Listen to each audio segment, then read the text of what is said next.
equity. Thomas Jefferson said, "There's nothing more unequal than the equal treatment of unequal people."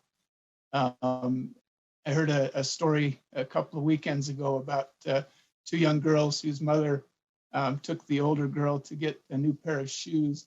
And the younger girl complained and said that her older sister had been the last one to get a new pair of shoes, and she didn't think that was fair. And her mom asked her if her shoes fit. And she said, "Yeah, mine fit okay." Well, she said, "Well, your sisters don't. Doesn't she deserve a pair of shoes that fit?" And with that explanation, then the younger sister, understood what was going on and understood why the mom was making those decisions. And I think that's kind of what Jefferson had in mind. We need to give our kids shoes that fit. That doesn't mean they're all going to turn into, Olympic runners or marathoners, but they'll have the equipment that they need to get the education that we want to give them. So that's our little start off for the morning. And from there, we'll let Darren and Nora Lee take us into public comment. I believe we have several people signed up. Thank you, Chair. Nora Lee, I previously just had 4 names, so I don't know if you'd like to read off in order the public members of our public that have signed up for comment. Would you mind doing that, please? Okay, we have Dr. Aaron Fisher. Then we will have Jonathan England. Then we have Dr. Marlee Cole Ritchie. Then it will follow up, that would be Tara Cooper. And then Alicia Cardenas, Michael Smith, and our concluding public comment will be from Christine Manning.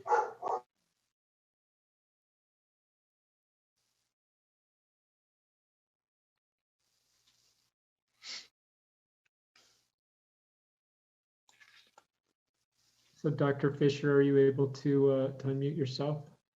Yes, thank you very much. I'm sorry, I didn't want to jump in without any permission. Thanks again, everyone, for allowing me to join for this public comment this morning.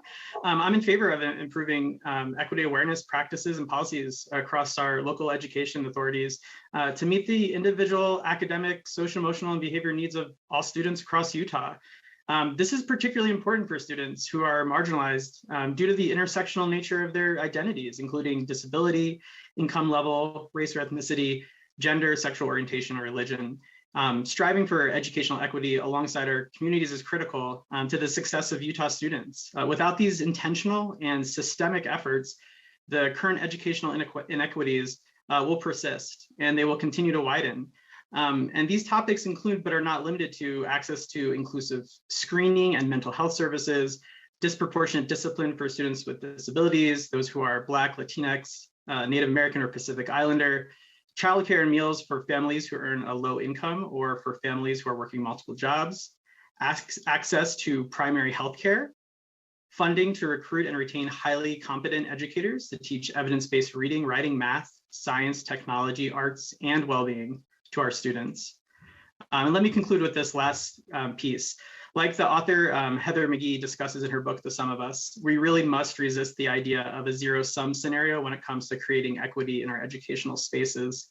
That for folks who are marginalized to succeed, others must lose out. This is just not true. And in actuality, when we transform our Utah educational spaces through an equity mindset to thoughtfully include the most marginalized students, we all benefit, from the most marginalized students to the most fortunate. Thanks for the opportunity to comment. Thank you, Dr. Fisher. John, are you able to unmute yourself? Yes, thank you. Thank you, members of the committee, for this opportunity to comment as well. We all know about the events that happened in our nation's capital on January 6, 2021. The following day, my 7th grade daughter's Utah history teacher led the class in a discussion about the events at the Capitol. My daughter came home that day upset about the conversation. She felt that what President Trump had done on that day was illegal and that it would taint any good he had done during his presidency. My wife and I felt the discussion that day was used to influence the political leanings of our daughter, which is not the role of a school. We began a dialogue with the classroom teacher and principal of the school to discuss the resources used and what was said. We were given the resources and were surprised by the political leanings and undertones of the articles that we read regarding the election and the events at the Capitol. Few of them felt neutral or balanced. One link took us to an Illinois website, and within 2 clicks, I was led to articles about LGBTQ history and how how to set up an anti-racist classroom. I was unsure how these articles related to the Capitol events. We began to ask the question about whether the materials were vetted in any way to ensure that they were politically neutral or at least balanced in their perspectives. We also asked which Utah standards and objectives these resources fell under. We found that the resources had been generated from the Utah State Board of Education. Both the teacher and principal felt that the resources were reliable and met the core because they came from USBE. The principal was surprised when I mentioned some of the articles that were associated with the links. My wife and I sent an email on January 22nd to members of the state board and to the individual who sent out the email asking the same questions. One board member told us that emails with resources like this are not vetted in any way. We have yet to be told which standard and objective from the Utah core the materials covered. The state core is a social contract between the state of Utah and parents. Parents' voices are represented by our elected board members, and standards are created. Am I allowed to finish? I've got like 2 more lines.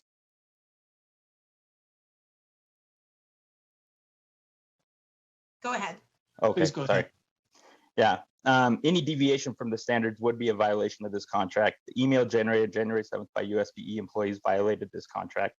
So I asked for future resources sent from USBE to be vetted and ensure political neutrality and contain the standard and objective that the resources meet. This should also be vetted to ensure that they don't just meet the standard loosely, but fully meet the standard. Thank you. Thank you. Thank you, John. Do we have a Dr. Marilee Coles-Ritchie? I don't know that I see her on here. She was the next person for public comment. I'm not seeing her. Tara Cooper, are you able to unmute yourself? I am. Can you hear me? Yes, go ahead, please. All right. Thank you so much for having me. As a former teacher in the Davis School District, I am in favor of providing learning opportunities to conquer the digital divide for our educators and board. I've been educating myself on anti-racism and bias equity literacy quite heavily for the past 7 years, and it has only been a positive thing in my life. I've been able to teach my children the importance of equity and diversity and how it only makes our lives better. When I was a teacher, I took diversity trainings from Dr. Jackie Thompson, and she opened my eyes to the importance of these topics. If teachers do not have access to different perspectives, then they will not be able to serve all the children in their classroom equally. What I have learned most is to be more mindful of what voices aren't being heard, who is missing in the room or in our curriculum, and try to create spaces and situations that can amplify those voices and stories that may not be heard as often. When you learn about others who may not be like you, you can empathize more with situations you may not fully understand, whether it be differences in culture, language, economics, or race. When we teach the narratives of colorblindness or think that if we don't talk about certain topics, it'll just go away, we are silencing those who may be hurt by those practices and policies. When we don't teach truths, we reinforce stereotypes and lies. Silence is complicity. Teaching to not see race is teaching children not to see people as they are and embrace differences. If we truly want to have unity and inclusion in our schools, we must embrace learning more about what makes us different and why that is a beautiful thing, not something controversial. Thank you. Thank you, Tara. Do we have Alicia Cardenas? I don't know that I see Alicia on. If you are, if you'd please unmute and go forward. Okay, it looks like Alicia has not joined us. Mike, and I didn't catch your last name at the introduction. Are you able to unmute? Smith. Mike Smith, are you able to unmute yourself? Yeah, I'm sorry. I'm not skilled with my mouse today. Sorry about that. All right, go ahead, Mike. Thank you. I want to address a couple of topics really quickly that have been mentioned in the call already, and that's really comes down to the ideas of equity and equality. We need to be very careful as we progress through the curriculum and the standards and assessments of our educational system that we don't confuse those two words because they're significantly different. One of my main purposes here is we're reaching out. I represent a group of citizens here in Park City and Summit County who are reaching out to the educational system to make sure that we understand the definition of those two words and the fact that they are different, and the fact that we have something called critical race theory that's beginning to seep into the school systems and already into our university systems.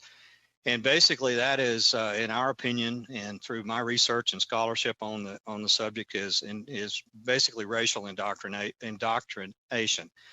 I agree that we should recognize race. I actually have the advantage of growing up in Mississippi during the civil rights era in the 60s and early 70s. So I got to see it firsthand. I was part of one of the first classes in our school system in a small rural town that went through desegregation. So I saw firsthand the issues that are brought about through racial separation and then racial integration. We are definitely against critical race theory being taught, because it is Black history is Black history, but critical race theory is indoctrination. And we just want to make sure that our children have an opportunity to grow up and be in an environment of equality. And as we seem to be on a Thomas Jefferson theme, I'll end with this quote from Jefferson, from a letter to Samuel Kercheval in 1816. He says that a departure from principle in one case, a departure from principle in one case and in one instance becomes a precedent for a second, and that for a second for a third, and so on, till the bulk of society is reduced to mere automatons of misery and to have no sensibilities left but for sinning and suffering. We need to be aware of our principles. We need to stand up for our principles, for equality for all, and make sure that we adhere to them. And I thank you very much for your time. Thank you, Mike. Chair Henson, I believe this concludes the public comment portion of the meeting. There's one more, Assistant Superintendent, Christine Manning will be the last speaker. Christine, oh, that's true. Thank you for catching that. Christine, if you're able to unmute, would you please go forward? Hi, thank you for allowing me the opportunity to make public comment today. Equity and inclusion are very important topics for me as a former educator, a school consultant, and a parent of several children who have graduated our Utah K-12 school system. I feel like there's a lot of work that needs to be done surrounding these topics, and I hope that we can make changes that will be sustainable. We need to learn the history of our country, the history of our state, and how we came to be. We need to recognize and identify, first off, the inequality and eliminate it, and then make changes and change behavior to actively participate in teaching equity, compassion, and unity. We need to ensure our laws and our policies are equitable. We need to ensure our schools are equitable. We need to change the way we're doing things, or nothing will change. We can talk all we want, but unless there's action, things are going to stay the same. We need to place importance on having difficult conversations, and I've had many over the years with friends and colleagues who are different than I am, and I love all of them. We need to work together and facilitate working together and changing the climate to a place where all human beings are treated as human beings, no matter what their color, culture, race, socioeconomic status, disability, sexual orientation, etc. This should be our reality, and I'm sad that it's not the reality for all of us. I have seen firsthand and been part of firsthand some of the inequality and inequities that have taken place in our schools and our communities. It has not only been shocking to me, but it's just absolutely devastating. I had no idea that we have still so far to go. We're so far behind after decades of awareness and people trying to make a change. We need to ensure there's equity in our marginalized communities, that all students are given the same opportunities, that everyone is treated equally in our schools. We need to come together as a state to address our climate, to ensure everyone feels safe and welcome in our great state of Utah. Far too often people leave our state because their experience has been far from safe or welcoming. I hope the discussions continue to occur. That's time. Okay. Chair Hanson, would you like her to finish? If you just want to wrap things up quickly, Christine, we'll give you a chance to do that. Okay. Just another 10 seconds. Together to be part of the change and do what we can in our schools to bring about equity, teamwork, and inclusion. The time to act is now. I hope we can all do our part to make things change for the better. Thank you. Thank you, Christine. Chair Henson, I believe that concludes the public comment portion. Thank you, everyone who took the time to participate with us this morning. We appreciate parents, citizens, constituents, all of you who are interested in public education in Utah and value your opinions. Thanks for taking the time to be with us. We appreciate that. Thank you. We will move on now with our agenda. We have recognition, I think, is the first item. I believe that's Deputy Superintendent Nielsen. Is that right? You can help us with that? Yes, thank you, Chair. I'm Darren Nielsen, Assistant Superintendent of Student Learning, and I'm privileged to fill in for Deputy Superintendent Patty Norman, who is unavailable for today's meeting. It's my pleasure to read some commendations for some of the staff for the Utah State Board of Education and acknowledge some of the accomplishments that they've been able to achieve over this last few months. We'll start out with CTE. CTE staff have pivoted to provide virtual professional learning opportunities for teachers, administrators, and students using multiple platforms with specific thought to desired learning outcomes. Our stakeholders have been able to seamlessly continue with learning and demonstration of knowledge and skills. Feedback from each event continues to guide our work towards continuous improvement and connects our work to the board's goal of personalized teaching and learning. You'll find that our CTE department is a very collaborative group, and the staff that are responsible for this include Buddy Daimler, Doug Livingston, Ashley Higgs, Christina Yamada, Brent Cox, Rachel Rout, Maren Hansen, Lola Ship, Brecken Haywood, Greg Richens, Murray Mizeros, Andrea Curtin, Carrie Pack, Aaron Britt, Janice Watcock, Camille Clark, Elna Shelley, Jonathan Frey, and Wendy Morton, as well as Talia Longhurst, who's the director of CTE. In teaching and learning, staff have established advisory councils for elementary math, elementary science, secondary math, secondary science, and early college. These councils are made up of representative samples of LEA leaders, including geographic diversity and experienced and up-and-coming leaders. The advisory councils provide USB staff with feedback to ensure the supports being provided in these areas are timely and responsive to the needs of the LEAs. This structure has afforded a greater local voice in guiding staff efforts. Some of the staff who've been played particularly important roles in this include Shannon Olson, Lindsay Henderson, Melissa Mendenhall, Ricky Scott, and Nathan Ock, who established these advisory committees. And finally, for today's recognition, in 2019, the Utah Legislature passed House Bill 120, Student and School Safety Assessment. The establishment of House Bill 120 formed the Utah State Board of Education School Safety Center, a multidisciplinary team including specialists from the Utah State Board of Education, the Utah Department of Public Safety, the Utah Division of Substance Abuse and Mental Health, and Safe UT at the Huntsman Mental Health Institute, formerly UNI. The School Safety Center works together to advance school safety efforts across the state through technical assistance, developing resources, training, and materials for school safety. Just want to call out some of the groups. The members of the School Safety Center contribute to the following work groups: the Utah Schools Critical Incident Commission, Internet Crimes Against Children, the Utah Seismic Safety Commission, Utah PTA Safety Commission, the Ogden Student Partner Support Team, the Utah School Safety Collaborative, and the Utah Collaborative for SEL and SMH. Chair Henson, this concludes our recognition of staff for this month.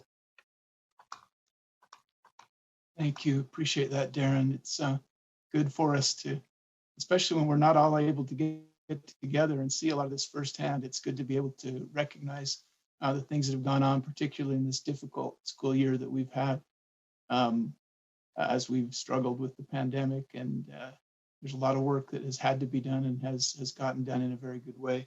So thanks to the CTE and the teaching and learning and the school safety staff that have been recognized today. We appreciate your hard work and all you're doing to help our kids. We'll move on. I think the next item on our agenda is a discussion item. And this one, let me get to it. We're going to discuss, I think this was brought to us by Board Member Klein and Board Member Earl. The discussion about information that flows from, or educational resources that flow from USBE out to the LEAs, and the process that they go through as far as vetting. I believe that this was a particular instance that maybe brought this to our agenda was probably referenced in the comments, the public comment that we had before this meeting. What I'd like to do, I think, to start this discussion is see if maybe we can share a screen. And I'm not sure who's going to help us with that, if that's Nora Lee or who can do some typing for us. But I think it'd be valuable for us to make a quick list in starting to capture all the ways that information related to instructional material goes out from USB. I mean, we all know core standards are one way that they go out. And then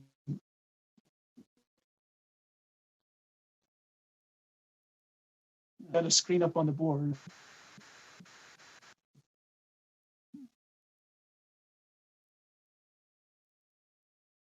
I'm not sure if that one, can we just get a blank? I'm not sure that's the right area. We're on 2.4 there. And Sarah, I think we can just go to the bottom of this page you're on, page 2, if you'd like, and it'll be a blank. Okay, thanks, Sarah. You're going to be typing for us.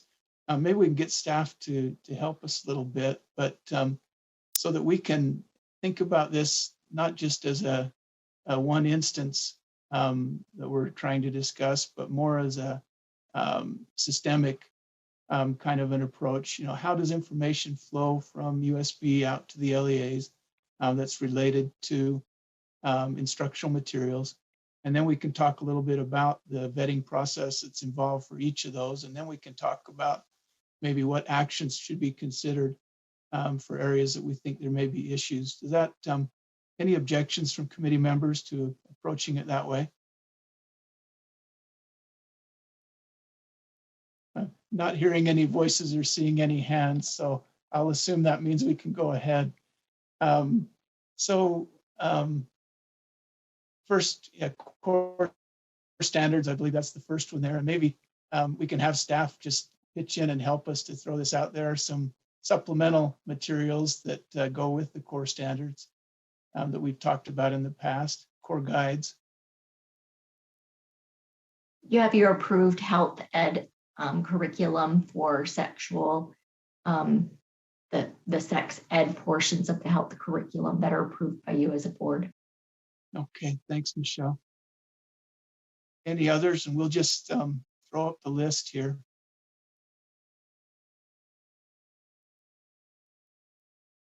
And committee members, please go ahead and chime in if this is ways that, Jennifer, I see you've got your hand up. Jennifer Thronson. Yes, thank you. Director Jennifer Thronson. May I ask clarity on how we're defining resources that'll help me to be able to add to your list? Actually casting quite a broad net. So information that could be seen as applying to instructional materials. So want this to be a big list, capture as much as we can. I would put on their list serves. Okay, can someone from staff help us to understand? That word probably doesn't mean a lot to a lot of folks. Can you help us understand what a list serve is? May I respond? Sure. Okay, so a listserv is basically a group of educators who have signed up for either they're like the directors over a content area, or they might be teachers that are interested in getting information from USB. So we've got a couple different kinds, but it's generally educators who are interested in a particular area. And so like I oversee the curriculum directors at the state level. And so I have a curriculum director list that I send out email communications to that group, who then can either use that at their own level, disregard it, or pass it on to educators as they see fit. So does that help kind of clarify what a listserv might mean?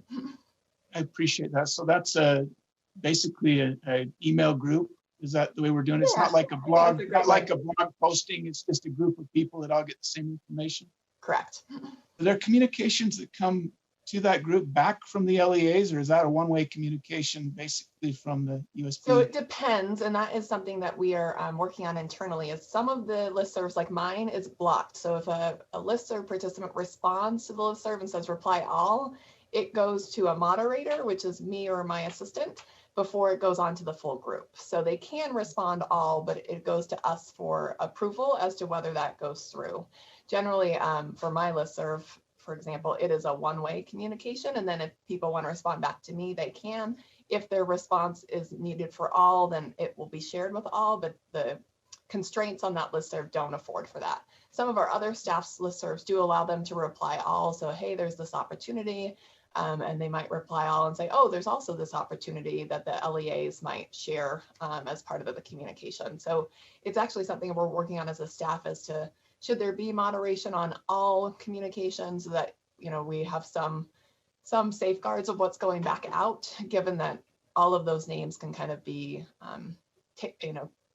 copied and used for other purposes. So in the way that we have it, there are some safeguards like in the CDServ, you don't get all the names of the people on this listserv. You just get the link to the listserv, but you can't actually directly communicate with the rest of the email group. Okay, so if I understand correctly, it's a communication tool with the LEAs. It's not really standardized as far as whether that's a one-way or a two-way communication. Yeah, there's used variability across the agency. And to be clear, we don't have health education curriculum. We have specific rules that they have to attend to, but there's not actual curriculum available for LEAs to use. There's training materials, but not actual curriculum for students. Okay, so that should be training materials. Okay, I see Janet with her hand. I see Janet with her hand up, so we're going to get her, and then I'll jump down to you, Jenny. Okay, I was, it came to my mind when I saw this that I think Jenny brought this to our committee before, and here we are still looking at this issue. A couple of things that came to my mind were Canvas. Isn't there a great bunch of information that's on Canvas that's available? And the other one I thought of was UTEN. Aren't those both web-based facilities where they have lots of information for teachers and students? May I respond, Chair? Please. So Canvas is a digital platform that every educator in the state has access to. For USBE, we often use it to offer endorsement courses or professional learning modules. So there are resources shared in that way. And this is where asking like the definition of resource, like this could be a really long list, but we definitely have Canvas courses for teachers. And then the second one, UEN, we often partner with them. For example, their lesson plan tool that they are updating is aligned with our high quality instruction framework. They post our standards on their websites. They have lesson plans that align to standards, but UEN controls the content that goes on those pages. We can request content be added, but at the end of the day, they are the regulator of what they put on their website. May I ask a follow-up? Does anyone oversee or give a review to the materials on UETN? So at times we've been asked as staff to review the lesson plans, for example, and give them feedback as to should those remain, should they be deleted? Some of them are, 15, 20 years old. So there's kind of a cleanup. We did that maybe 3 or 4 years ago for the lesson plans. So there is sometimes interaction where UEN asks for USBE feedback on the resources that they post. There are times that staff will also say, hey, there's this website, would you consider adding that to the resources for K-12 in ELA or something? So there is kind of a partnership, but like I said, UETN ultimately has control over their website and what they post. Because I was just thinking that is a possible place where things of a questionable nature, in the eyes of parents or constituents might slip through. Thank you. Okay, Jenny Earl. Yeah, just a couple things. I guess I have a little bit of a question on the health education curriculum, because by law we are to okay that. I just don't think we've had any come through. Is that accurate on that? And it's usually those are through the Instructional Materials Commission that's supposed to come through. So that might be another listing, but they do have a criteria and vetting. So it still is something that comes from USBE, right? Is that inaccurate? Okay. And then with the UETN, my comment there, because our core guides that were originally listed on our site that we had went through months of vetting last year and everything. Those just got moved from our site up to UETN. And when I called up there to ask about the vetting of those materials, they said they often just rely on, if those come from USBE, they just put them on there. They don't really vet through because they assume they've already been vetted. So all those core guides for the health education were just moved from our site up to the UETN without that Jenny? process.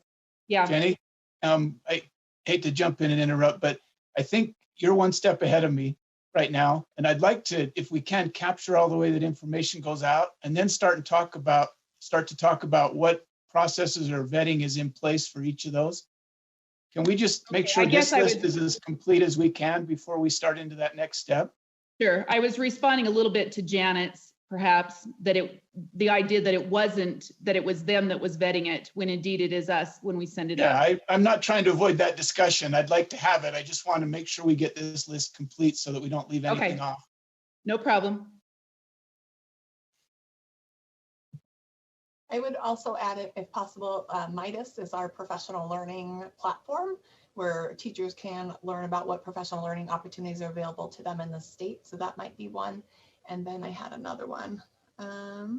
Initiatives might be another one. If we run an initiative, we would be providing resources for.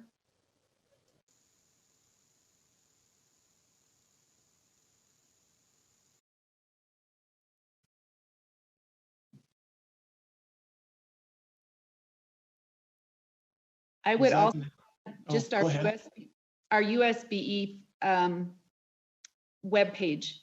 You can go under the content areas there, and there's resources listed there. Or that's the one I was thinking of. Thank you, Board Member Earl.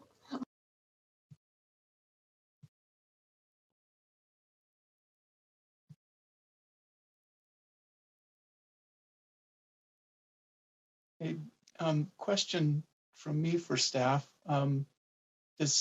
Do staff members, I think I know the answer, but you can help me. Do staff members respond to individual questions from teachers or LEA administrative offices for information regarding instructional materials?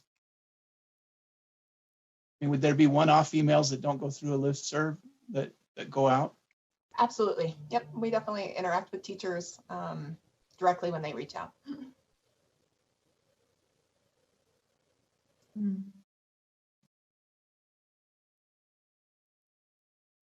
And then we, as part of the listservs, we send out newsletters. For example, arts, driver education, math, gifted and talented. We have monthly or weekly newsletters for the different content area leads.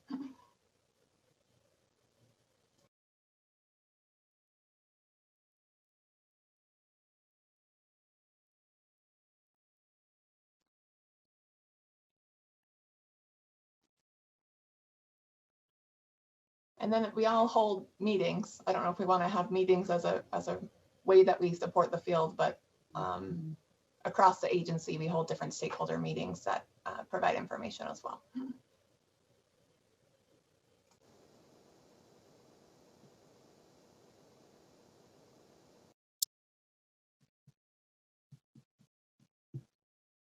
Okay. So it looks like we have many different ways that USB staff are accomplishing the purposes that we pay you to do to assist the educational community. It looks like we've got a hand up for Brent Strait and then Jared Wright.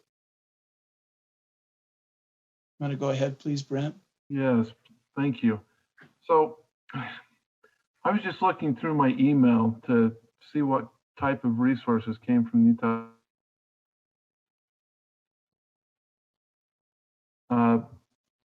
There's lots of information because current events, things that are happening now to connect with that. So I'm not going to identify how it was distributed, but it went to the district office and it's titled Utah State Board of Education Social Studies Support.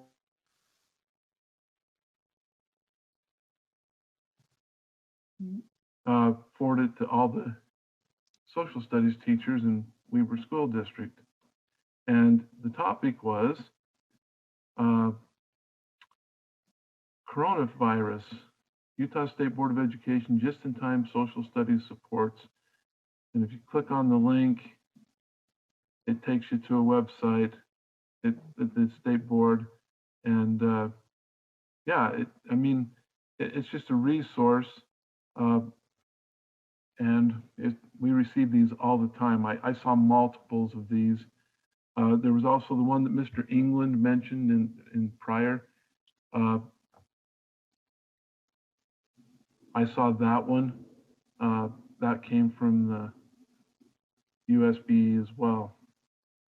And we had some conversation. He happens to also be part of Weaver School District, and so we've had this conversation. But anyway, it looks like there's lots of resources that flow. Okay, Brent, can you help us understand though, that was an email that went to the district office? Was that part of a listserv? Can you identify that or no? That went out? Yeah, I can. Oops, I went out of it, but let me look back here.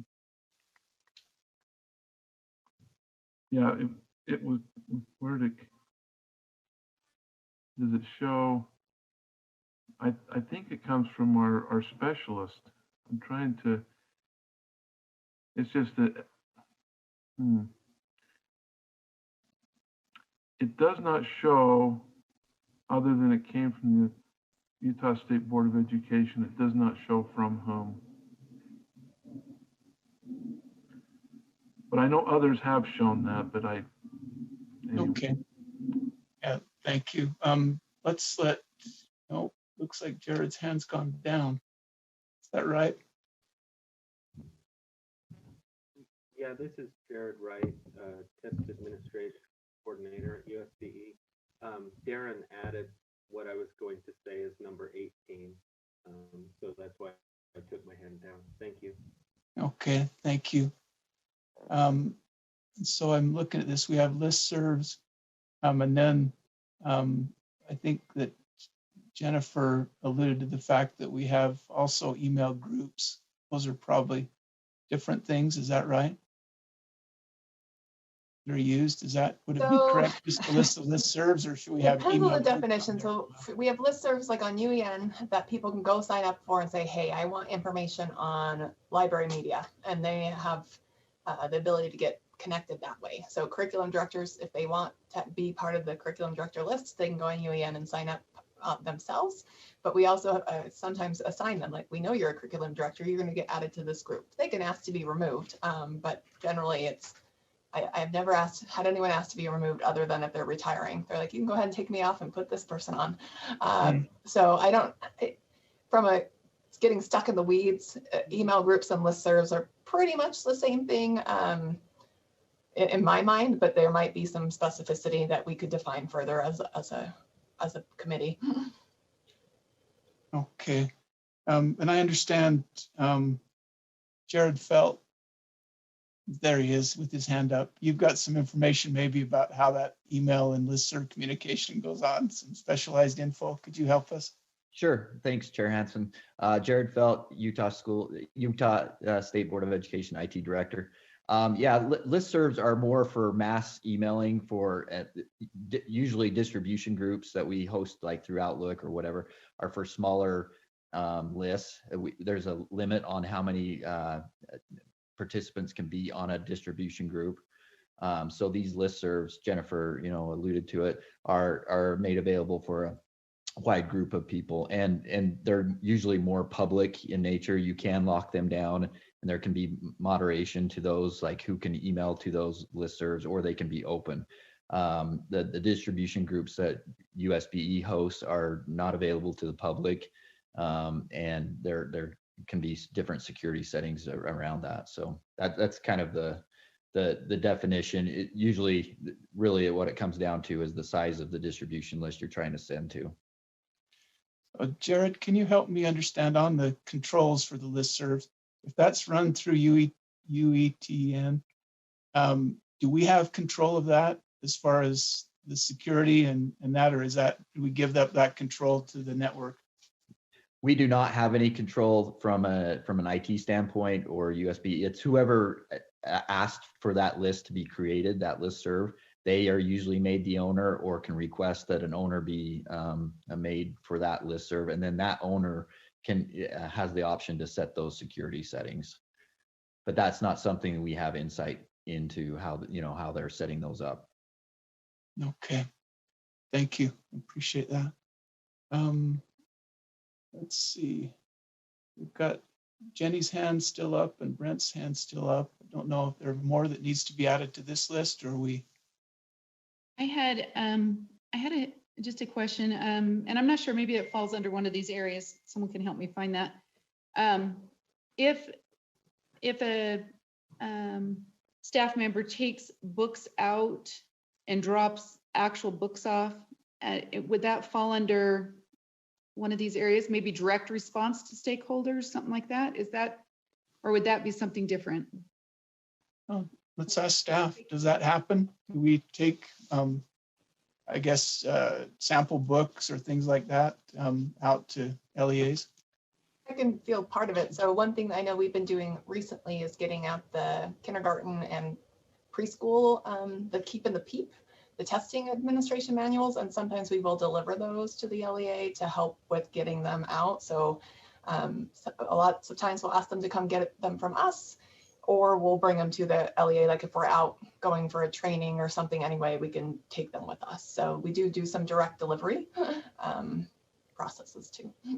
Okay, as far as direct delivery though, we've got books and materials. Are we delivering textbooks or just manuals and things? The only curriculum that we potentially could deliver is in driver education. Typically we mail that though. So okay. I'm talking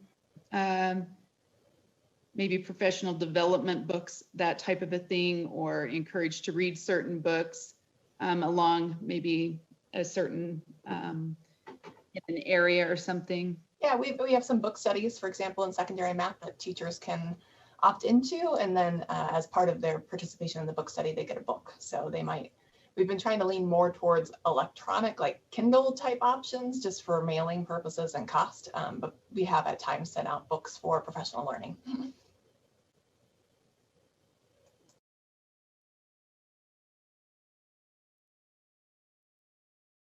Okay, looks like Superintendent Dixon is on and has her hand up. Please, Sid, talk to us. Thank you. Good afternoon, everybody. Sydney Dixon, State Superintendent of Public Instruction. I think in reference to Board Member Earl's question, it also goes beyond just on the teaching and learning side. We have had some books and materials that have been shared from a variety of departments. So I do think that has happened and gone across the agency. They're usually in connection with professional learning, but there are times when we've had vendors, different people drop some things off, and there might be 20 books that they say share with people who are interested.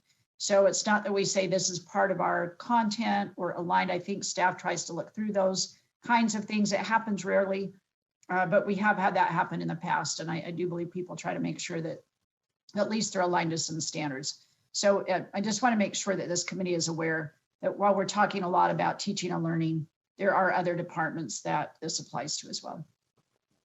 Okay. Let's see, Assistant Superintendent Nielsen, how are we doing time-wise?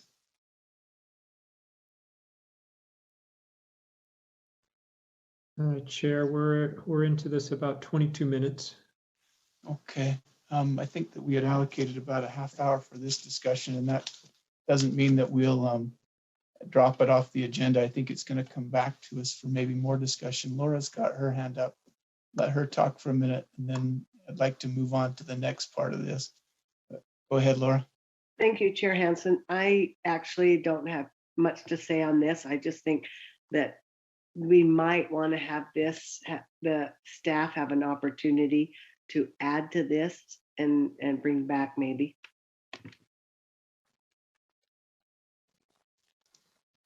I appreciate that. And I'll turn my camera back on. I think I'm having some internet problems. So you can see me for a minute. I think what I would like to suggest is following up on what Board Member Belknap just said, maybe have staff take this see if they can add to it or complete it. But then for each of these items, if we can just make a quick note of the vetting process that's in place or what kind of approvals are done for each of these things. And I think on many of these, there might not be any process. It's just individual staff members are taking care of things. But for example, with the core guides we have, or with the core standards, we have an established procedure for vetting. With the core guides, we established a process and a procedure not too long ago. Health education is pretty well nailed down.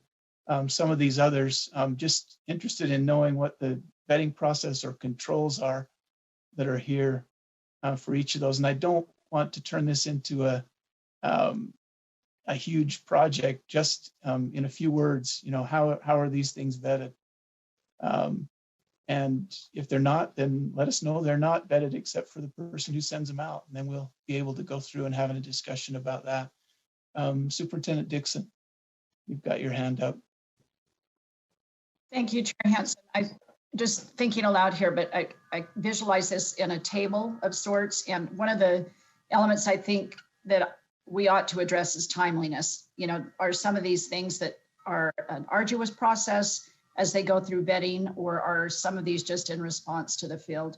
That might be helpful as well. And if there are other things that you can think of that we might note in the table or however we put this together, please let us know.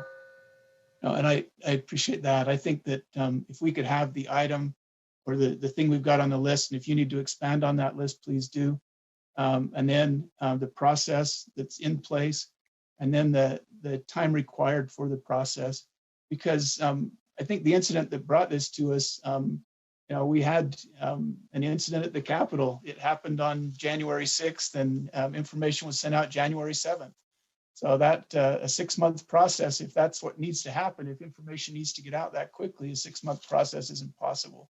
So we'll have to consider all of that. But I think the goal in doing this is to be clear, but really is to protect USBE staff, to make sure that they understand the rules for what should go out, what shouldn't, so that there aren't questions about things that are sent out, and really put the ownership of what goes out from USBE back on the board, and do that not through an individual review of each item by the board, but by having an agreed upon process in place for information to go out.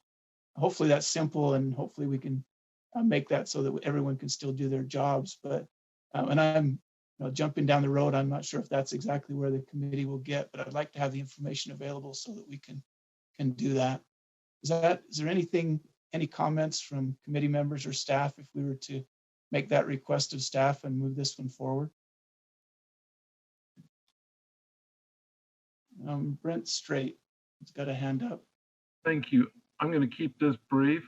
I have so much to say on this topic that I'm not even going to start.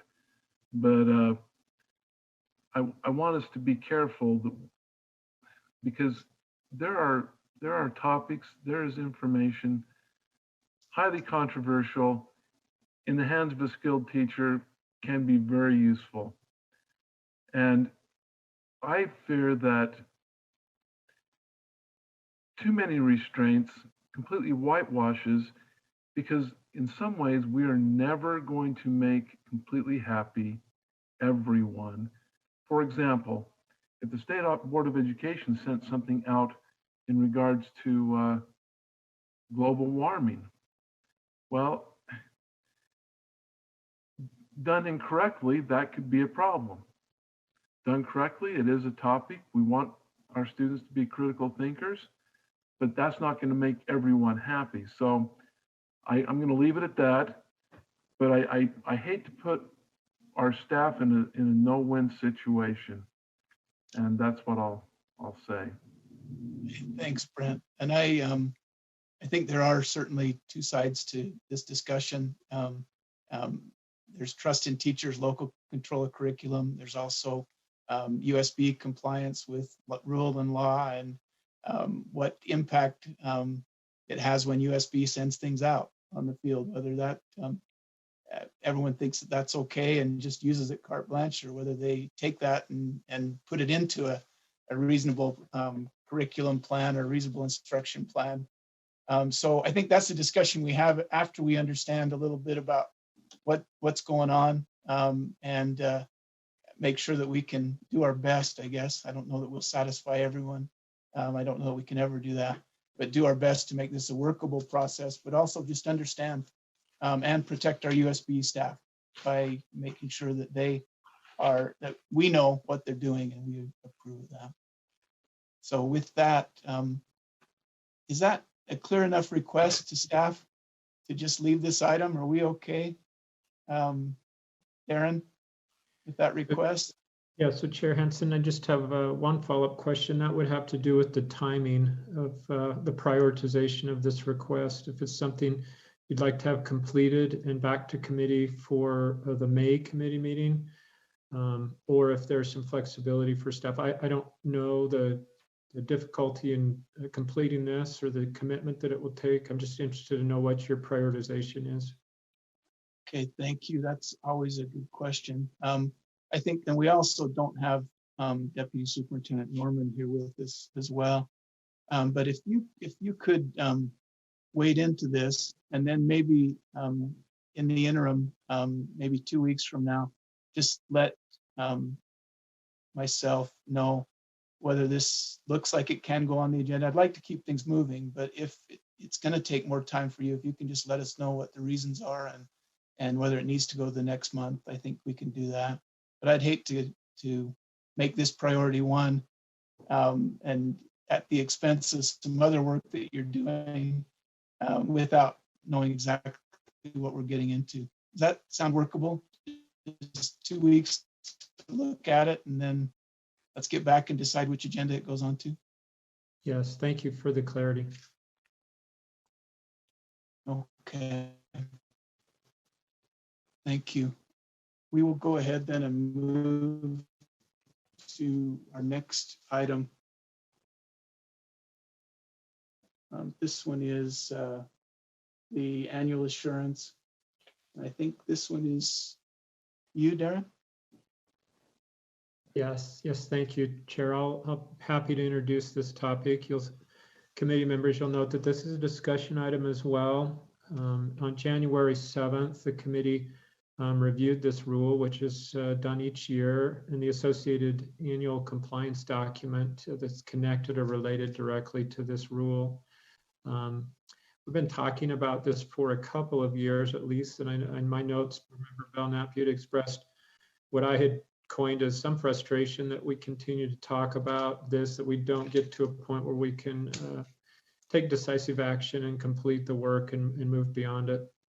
The document, to remind everyone, originally, according to those who have some awareness of it, was 7 pages. It's grown to 24 pages over time. And in the January 7th meeting, Michelle Buse provided some recommendations and review about items that could be removed, with the context of those recommendations being based on that there was no legal obligation for the board to include those particular assurances in a document or in some kind of form or fashion to the LEAs.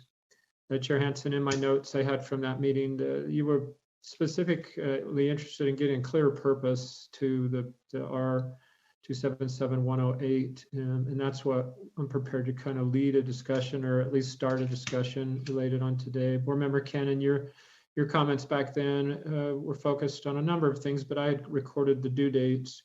You had questions about the June date and whether that could be completed to there or not, and the additional, this context of, are the assurances something the LEA is assuring that has happened, or is the assurance something the LEA is assuring that will happen? So those are some things that have been discussed previously. And then Board Member Earl, according to my notes, you also suggested this possibility or asked the question if maybe we could have 2 lists. And I think that's in reference to the rule itself. And I don't know, Sarah, would you mind pulling up the actual rule? I think it was listed as an attachment. The purpose statement in the rule, which is on line 11 and 12 and 13.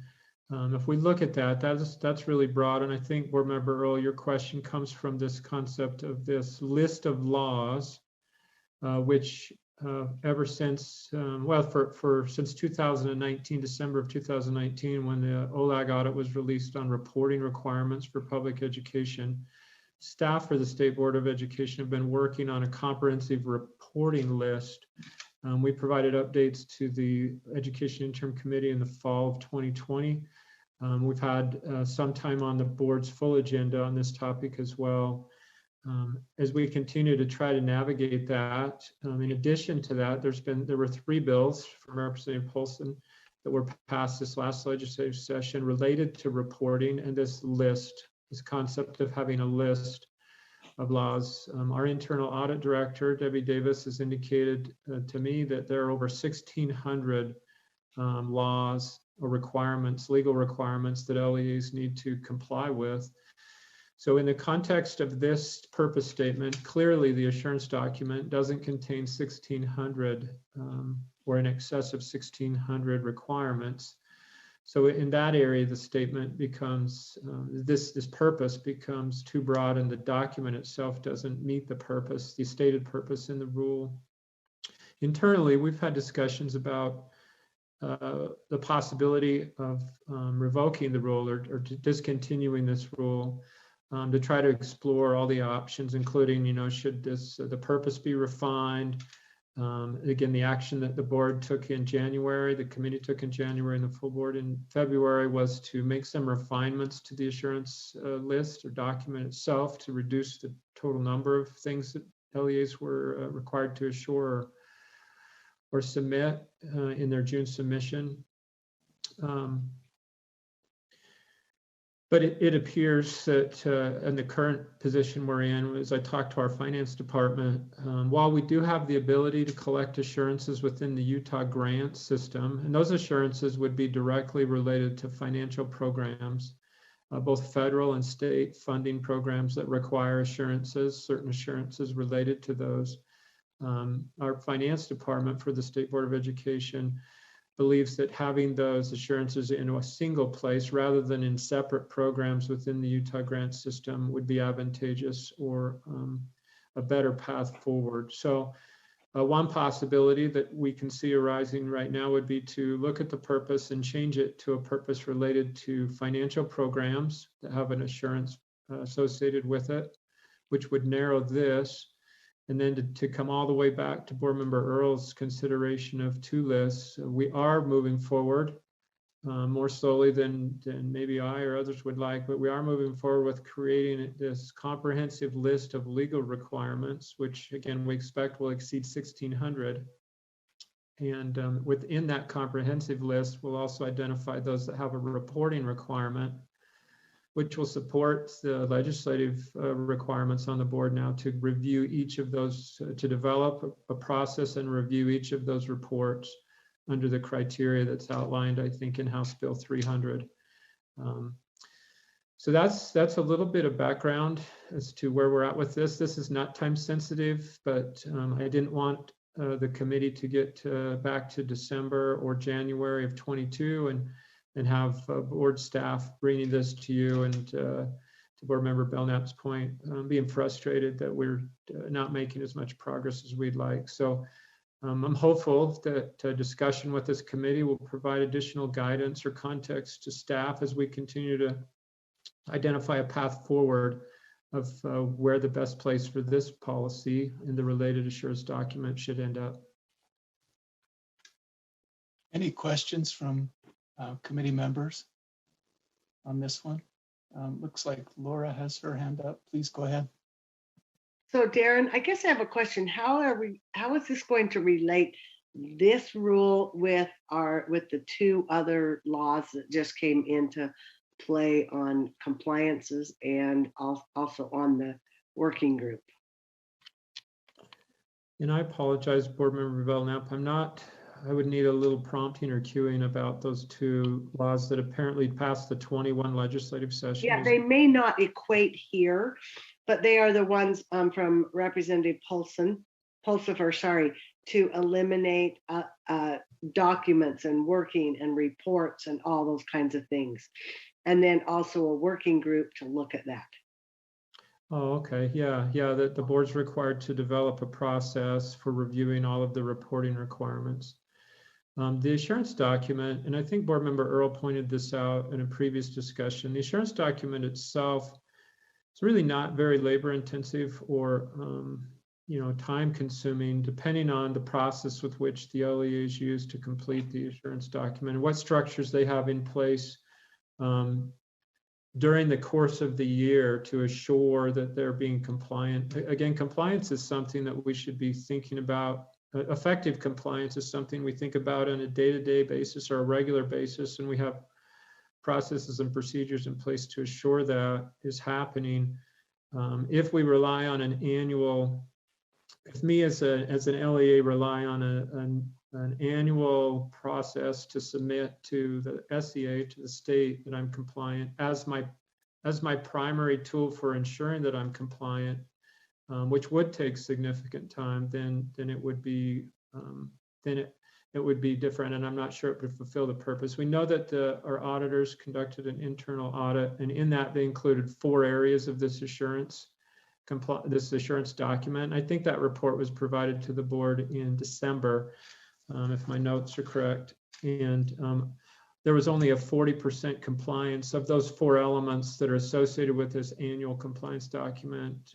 There's only a 40% compliance element to that. So that points as well to the last part of the sentence on line 13, assuring that local boards are in compliance. This document doesn't seem to fulfill that purpose either, or at least accomplish that goal. It could be part of that, but currently it's not fulfilling that. So for Member Belknap, I think looking at the assurance document, the annual assurance document, and streamlining that is part of what that recent legislation is proposing, but the work that we'll do on behalf of the board directly related to that legislation will expand beyond the assurance document. The majority of it will be related to this master legal requirement list that will be created with the associated reporting requirements on it, and then using that list to help us as staff go through and review each reporting program against the criteria, again, that's included in the legislation. Thank you, Darren. Thank you, Chair.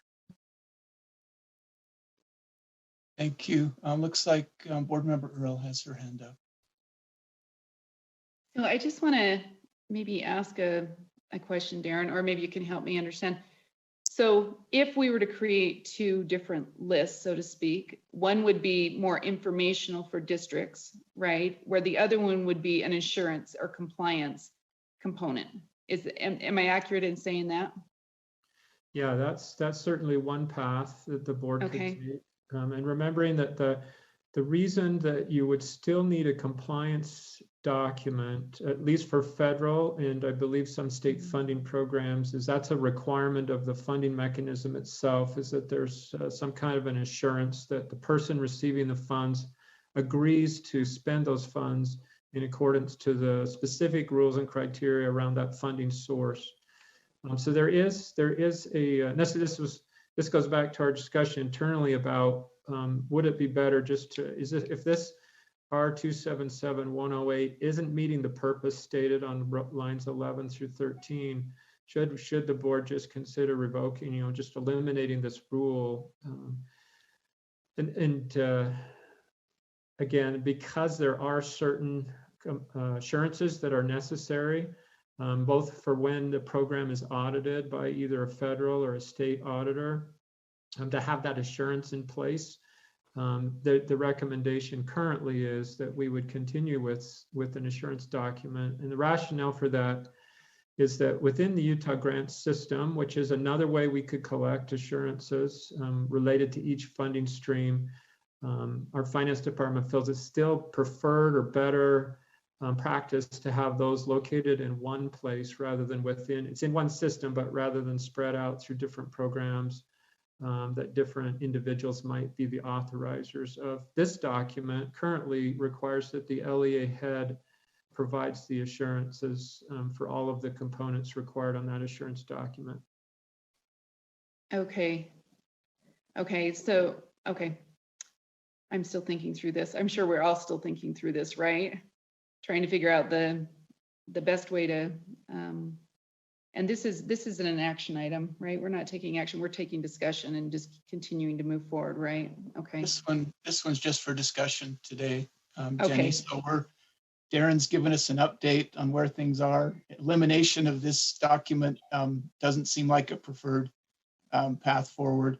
And we're having some discussion. If we need more information, we can certainly request that staff bring that back.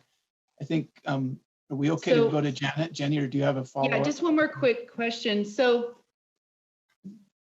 the current assurance document, we're informing two lists. We're kind of dividing it out, but the one would just be a listing of the laws, right? Where the other one would be compliance assurances or compliance that the district has to actually respond to. Yeah, Chair, can I speak to that? Yeah, please. Yeah, so would there be duplication? I guess that's what is there duplication on those? Like we're listing all this out here, but then there would be duplication here because, right, because this one the second one might have an assurance that goes with it where it's still a law that has to be met. Yeah, I believe that's a possibility that what now is a theoretical master legal requirement document that would exceed likely 1,600 requirements for an LEA. It's certainly possible that something on the refined or updated assurance document would be included there. The difference, I guess, one differentiator would be that we would try to refine this purpose of this R277108 strictly to federal and state funding programs that require an assurance by the LEA head in order to maintain good standing with the funding source. Again, whether that's the U.S. Department of Education or the Utah legislature as funds flow through the State Board of Education to LEAs. The other one would be much broader and more inclusive. And if you remember, Board Member Earl, there were some things that we recommended be pulled or removed from the assurance document in January that some committee members were uncomfortable with because they were things that are high valued or important to the various committee members, maybe the full committee.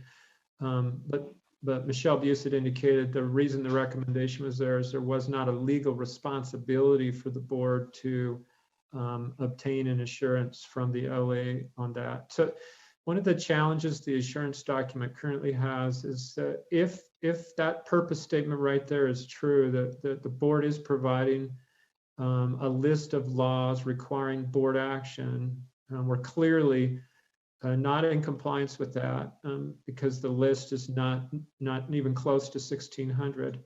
So there's a risk that an LEA that looks at this rule and then looks at the assurance document would believe that those might be the only rules they really need to attend to when in fact there are hundreds beyond what's listed on this assurance document. So the legal requirements document, again, would take on we would be able to emphasize that for its intended purpose, which is to make LEAs aware of all the legal requirements, would assist the state board in also identifying which of those legal requirements in one place has a reporting requirement, which to Board Member Belknap's question, that helps us as your staff be able to go through this process of reviewing each of those reporting requirements and potentially eliminate or consolidating some of the reporting parts of those legal requirements, or even going back to the state legislature with recommendations to repeal or change some of the legal requirements,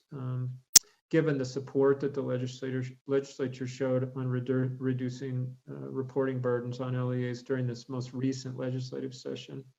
And this compliance document then would simply, its function could potentially, one path forward be its function is simply related to the financial assurances directly related to funding programs that LEAs are participating in. Thanks, Darren. We'll go to Board Member Cannon. She's got a question. I appreciate getting the input from Darren. That makes me think of things in different ways in terms of had our audit that revealed there was only a 40% compliance, and then recognizing how important it is to have compliance when we have that require financial compliance. And so I think maybe making that master legal requirement document would be a good thing. A couple of things I've thought of, I know some of the things that are important to me as a parent are things like parent representation on the school community council. And that kind of thing goes out to an LEA. And I think for a lot of LEAs in Utah, that's fine, except we have Alpine, Davis, Granite, Jordan, and districts that are huge and immense. And so when you say, I make a checklist saying that parents are represented on these school community councils, and that checklist represents what the case might be in 90 schools. And I don't know that I feel good about that. So there may be a way to look at legal financial requirements and then other kinds of requirements as well. And the other thing I thought of, should there be an audit process where maybe 10% of LEAs are audited each year for compliance?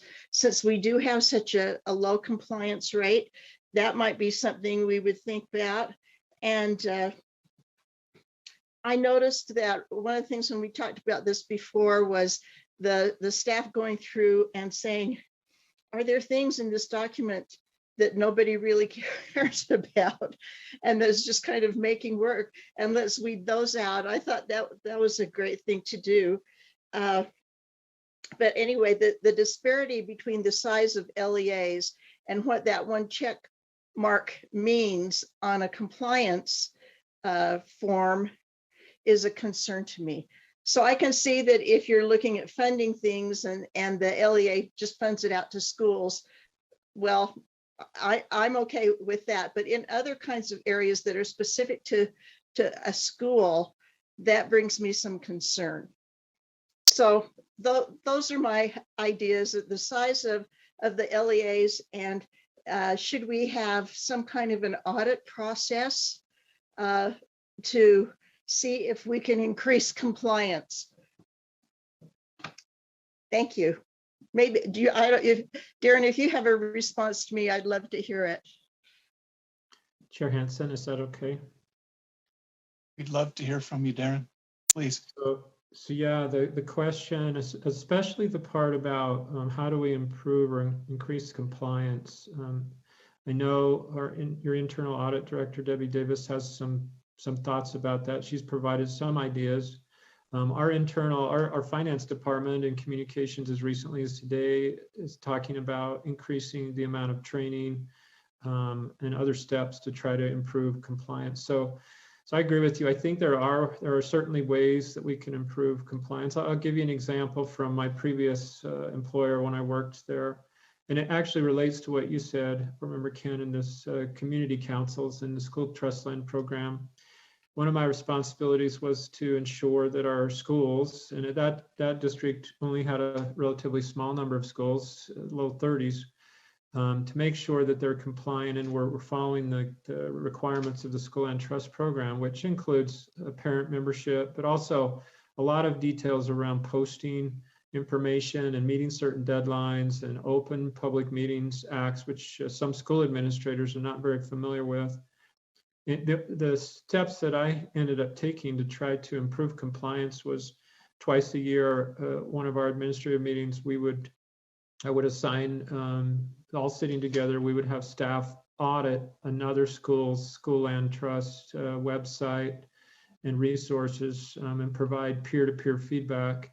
And I was pleasantly surprised at how effective that was, that when it came time that the School Land Trust organization from the State Board of Education would review our programs, we had much better compliance rates by doing some of that peer-to-peer. So that there are a lot of ways to do that. I'm not qualified to speak to whether internal audit or some other entity would have the ability to audit. I think your suggestion was maybe 10% of the programs, but I know that your internal audit staff certainly would have recommendations on how we could improve compliance and support our LEAs and being able to meet those compliances, because in my core, I believe everybody wants to be compliant with the requirements that they have, especially programs like these that are so impactful on student outcomes. Thanks. Thank you, Darren. That peer-to-peer audit process is very interesting to me, because the person doing the auditing also learns a lot about what needs to happen. If they're going to check someone else's website, they certainly need to know what the requirements are and put that into place on their own. Did I cut you off, Janet? Did you have a follow-up? No, thank you. I've been treated very, very well. Okay, thanks. Board Member Straight's up next, and we'll see if he can be treated well as well. That's a little more difficult considering Janet versus myself, but everyone wants to be compliant. We're having this discussion because it appears that we only have 40% compliance. And I'm trying to relate this or understand it in the sense that, you know, I see the burden on education as tremendous in regards to compliance. Every year, as a member of the City Council, we actually direct our attorneys to say, okay, here's the new laws, and actually Utah League of Cities and Towns sends us an update. Here are all the laws that you need to be in compliance with. And then we go through our code, and our attorneys say, okay, here's what we need to do to be compliant. But it seems to me this is like ginormous. And what I'm hearing is, and what we have in current law is, how do we bring that down? So I guess I'm just not quite certain why we're only 40% compliant. Is it because of there's just so many items, and or what is it? I'm finished. Thanks. And I think that why isn't there compliance is a good question. Part of it, I know that we've talked about this in the past, has to do with this is a giant snowball. Every year there are many education related bills that get passed. Many of those have requirements for reports and various things. And it seems like nothing comes out. The snowball just keeps getting bigger. Very difficult for LEAs to track all of that and stay compliant. Now, difficulty is not an excuse, but that's kind of an idea about the problem that we have. I see that our Chief Audit Executive, Debbie Davis, is on today. Yeah, something you wanted to chime in, Debbie?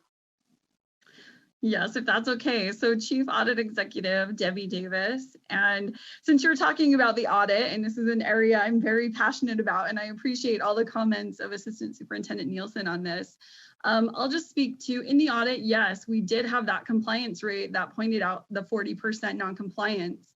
The 40% noncompliance, though, is an effect of the problem, which is we have poor internal control systems. Honestly, there's a lack of understanding about internal control systems and what's needed, and that there's 5 components of an internal control system. And the findings of the audit were that several of those components are missing or not understood.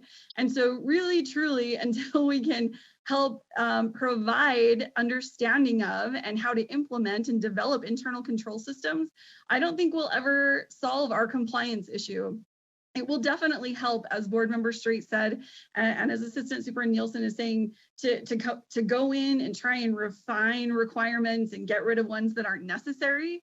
That will definitely help, because public education is massive, right? It took 9 months just to do that audit that we did. And so going in to just audit this year after year, while there would be some value, I feel like it would be limited if we don't actually go address the weaknesses in the internal control systems at both the state and at local levels, because we audited both.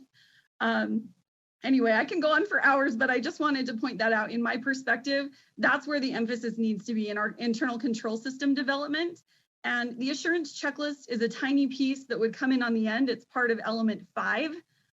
So way down the road, there's all these things we need to do before we even get to providing a monitoring or an evaluation or an audit of what has happened.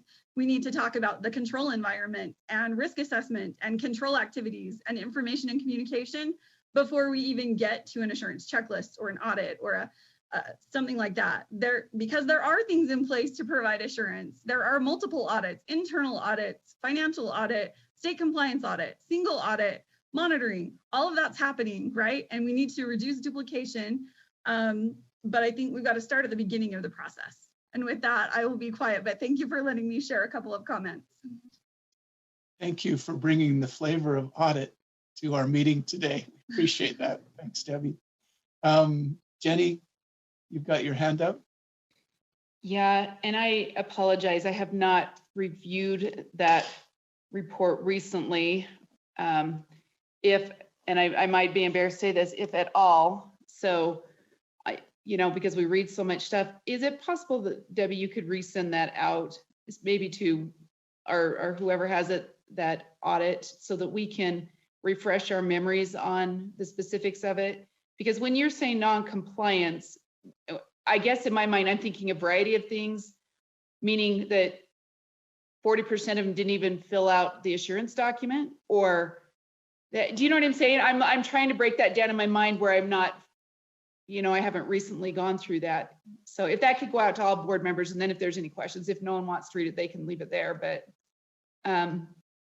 does that make sense? When you're saying 40% compliance, I'm trying to or they didn't fill out 40%, or when we went to check, they actually hadn't done that amount of the assurances. So I guess I'm trying to figure that out in my mind a little bit. So I'll ask Debbie to answer that quickly on the non-compliance, because we're not just talking about the document, we're talking about real non-compliance. But please go ahead and let us know, Debbie. Absolutely. So the scope and objective of the audit led us to select 4 programs that are outlined in board rule. Of those 4 programs, we selected criteria from each of those 4 programs. And some of those criteria that we looked at are things that were included on the assurance checklist. And so just for those 4 programs, we didn't look at everything. We went back, and for a sample of LEAs, we looked at compliance just specific to those criteria. And then that's what we reported on in the report. And I'll definitely send you the link. It's on the website. So I'll make sure the board members have it. Okay, thank you. That helps to create some clarification in my mind. Appreciate it. Okay, thank you. I think maybe I can just go through a thought process with you here. I don't see any other hands up right now. I think we have a problem. I think that's clear. Everyone, we've identified it in audit. Darren understands there's a problem here with our assurances. I think the first step of problem solving is to define that problem. As I think about that, I think about this list of all the regulations that need to be complied with, all the legal requirements. I think that's key to starting to understand this, because some of those, maybe through cooperation from the legislature, could be eliminated or relaxed. But then, that list, I think, is going to be key. Then whether the assurance is required, and if an assurance is required, by what regulation. We've done some work on that. I know that finance has a list of things that need to be done. We have some other legal requirements, but why, is assurance required? And if so, what's the source of that requirement? And then as Janet brought up, does this need to be done at an LEA level, or does this need to be done at a school level to have a real assurance? And then maybe some kind of a audit method or frequency of audit, or a way to check compliance for each of those items, whatever we decide that to be. But I can envision that as maybe a way to start to solve this problem. I see that Scott Jones is here and has his hand up. Let's please talk to us, Deputy Jones. Thanks, Chair. I just want to expand a little bit for the good of the group on what Auditor, this Deputy Superintendent of Operations, Scott Jones, what Chief Audit Executive Davis was talking about. One of the 4 samples was on, for example, the school land trust policies And in Finance Committee today, we'll be demonstrating the internal controls we're putting in with the systems to manage school plans, the final reports, which were identified as not being compliant in the past. So there's a lot of muscle movements. My point being is there's a lot of muscle movements going on right now to ensure that the controls are in place, whether it be, from a system approach or just basically just, putting systems in place that support the rules themselves so that there's ease of use, if you will, from the LEAs being able to adhere or to meet the compliance of, say, for example, the state land trust policies that, again, was one of the 4 samples on that. So we are moving and working so well together with the LEAs. I do, and I'm not sure I'm disagreeing with Chief Audit Executive Davis on this, but earlier the group, your team, or the committee was talking about, is there just too much? There's just a lot out there, policy, procedure-wise, all that us and the LEAs have to comply with. And we are just doing a phenomenal job working with them to try to get to that level. I agree that internal controls are important. I also would say, though, that the amount of compliance that we're all subject to is very high. It's just extremely high right now, but we're knocking it down one piece at a time and really getting there together. So I hope my comments aren't taken any other way than just to say we're making progress there, and all this that you're talking about today certainly helps. So I appreciate you guys. Thank you. Appreciate that update from the field. I know there is a lot of work going into this, and like I said, it's become a very big snowball. Let's jump to Board Member Earl for just a moment. Yeah, just a quick comment, because with all this ESSER funding coming in, it's going to add a whole layer of compliance to our local districts. And not that we need this question answered now, but it makes me wonder if some of that funding districts really need to be considering, an employee or someone to help them in the monitoring or the compliance aspect. So not just, I don't know how that works and stuff, but I just am thinking of this massive amount of money coming to states, and then in order to comply with the different elements of it. And that's not even anything we're talking about here. But it is, because this will be a requirement, but it's something I think districts need to maybe be considering or thinking about, using some of that funding to assist them in the compliance element, the new compliance element of things that they'll be required to do in order to use that funding or monitor.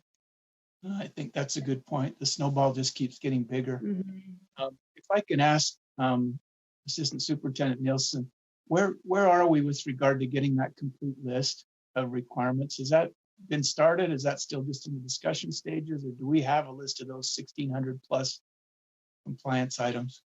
Yeah, thank you, Chair, for your question. We recently attended the audit committee meeting. I think it was in February. There was a discussion about allocating some resources. Well, the first part of the discussion was, can we handle creating this list with existing staff? Executive Audit Director Davis had indicated that she couldn't do that, and jump on, Debbie, if I could get this wrong, couldn't do that with the current workflow. Their team is stretched to their limits of capacity as well. So there was some discussion about allocating some resources to hire a staff, somebody to complete that work. At the end of that committee meeting, that was shifted. The superintendency right now, I believe, is in discussion around trying to acquire resources or make recommendations around resources to hiring a temporary staff member to complete that work. So I believe that's where we're at right now in that process. And that, in my mind, we have to understand the scope of the problem, and without that list, it's going to be difficult to start taking those next steps about, what can be eliminated, what are hard requirements that we have to work with, and then what internal controls or what auditing or assurances can we put in place on each of these things to make sure they happen? And maybe that's what we'd like to hear the next time that we come back is the progress on the making of that list. Committee members, this is a discussion item, but are we in agreement that that would be a good direction to go, is just to instruct staff to keep us up to speed on where that list is, to give us an idea of the scope? Okay, I see heads nodding. Janet's got a hand up. I was just going to say, I have puzzled and puzzled over this till my puzzler is sore about, how to deal with this, because the scope is huge and the issues are huge, but they're very important. So I would very much appreciate the input and follow through of staff. Thank you. Thank you. Yeah, eat an elephant one bite at a time, and I guess we've got to see how big the elephant is. So we'll ask staff to help us to understand that, and anything that we can do as a committee to move that forward, let us know. Janet, you're a brave woman to be quoting Dr. Seuss, but thanks for that. Laura, go ahead. Thank you, Chair Hansen. I'm just wondering if this shouldn't be something that we should look at in our audit committee. So I think if we turn it to staff, maybe we need to make a decision where this should land. Some of this may also be helpful for a couple of other bills that have come through in sufficing to help support those. And I would think that leadership, Laura, being here with us, you can certainly take any direction you want. We've got the item of the assurance documents here, which there was a decision point as to whether to grow that or whether to try to shrink it or eliminate it to help deal with this. Audit committee's been working in parallel, and I think that's the update that we got today. Is now we're at a point where we can't eliminate the document. We have some financial things that need to be on there. We don't know the scope of the whole problem because we don't have the list of all the items. So I think we're kind of in both committees gathering information mode, and then when we have that information, we can decide how to divide it up and work it going forward. Thank you, Chair Hansen. Okay, anything else, Darren, that you need on that from us?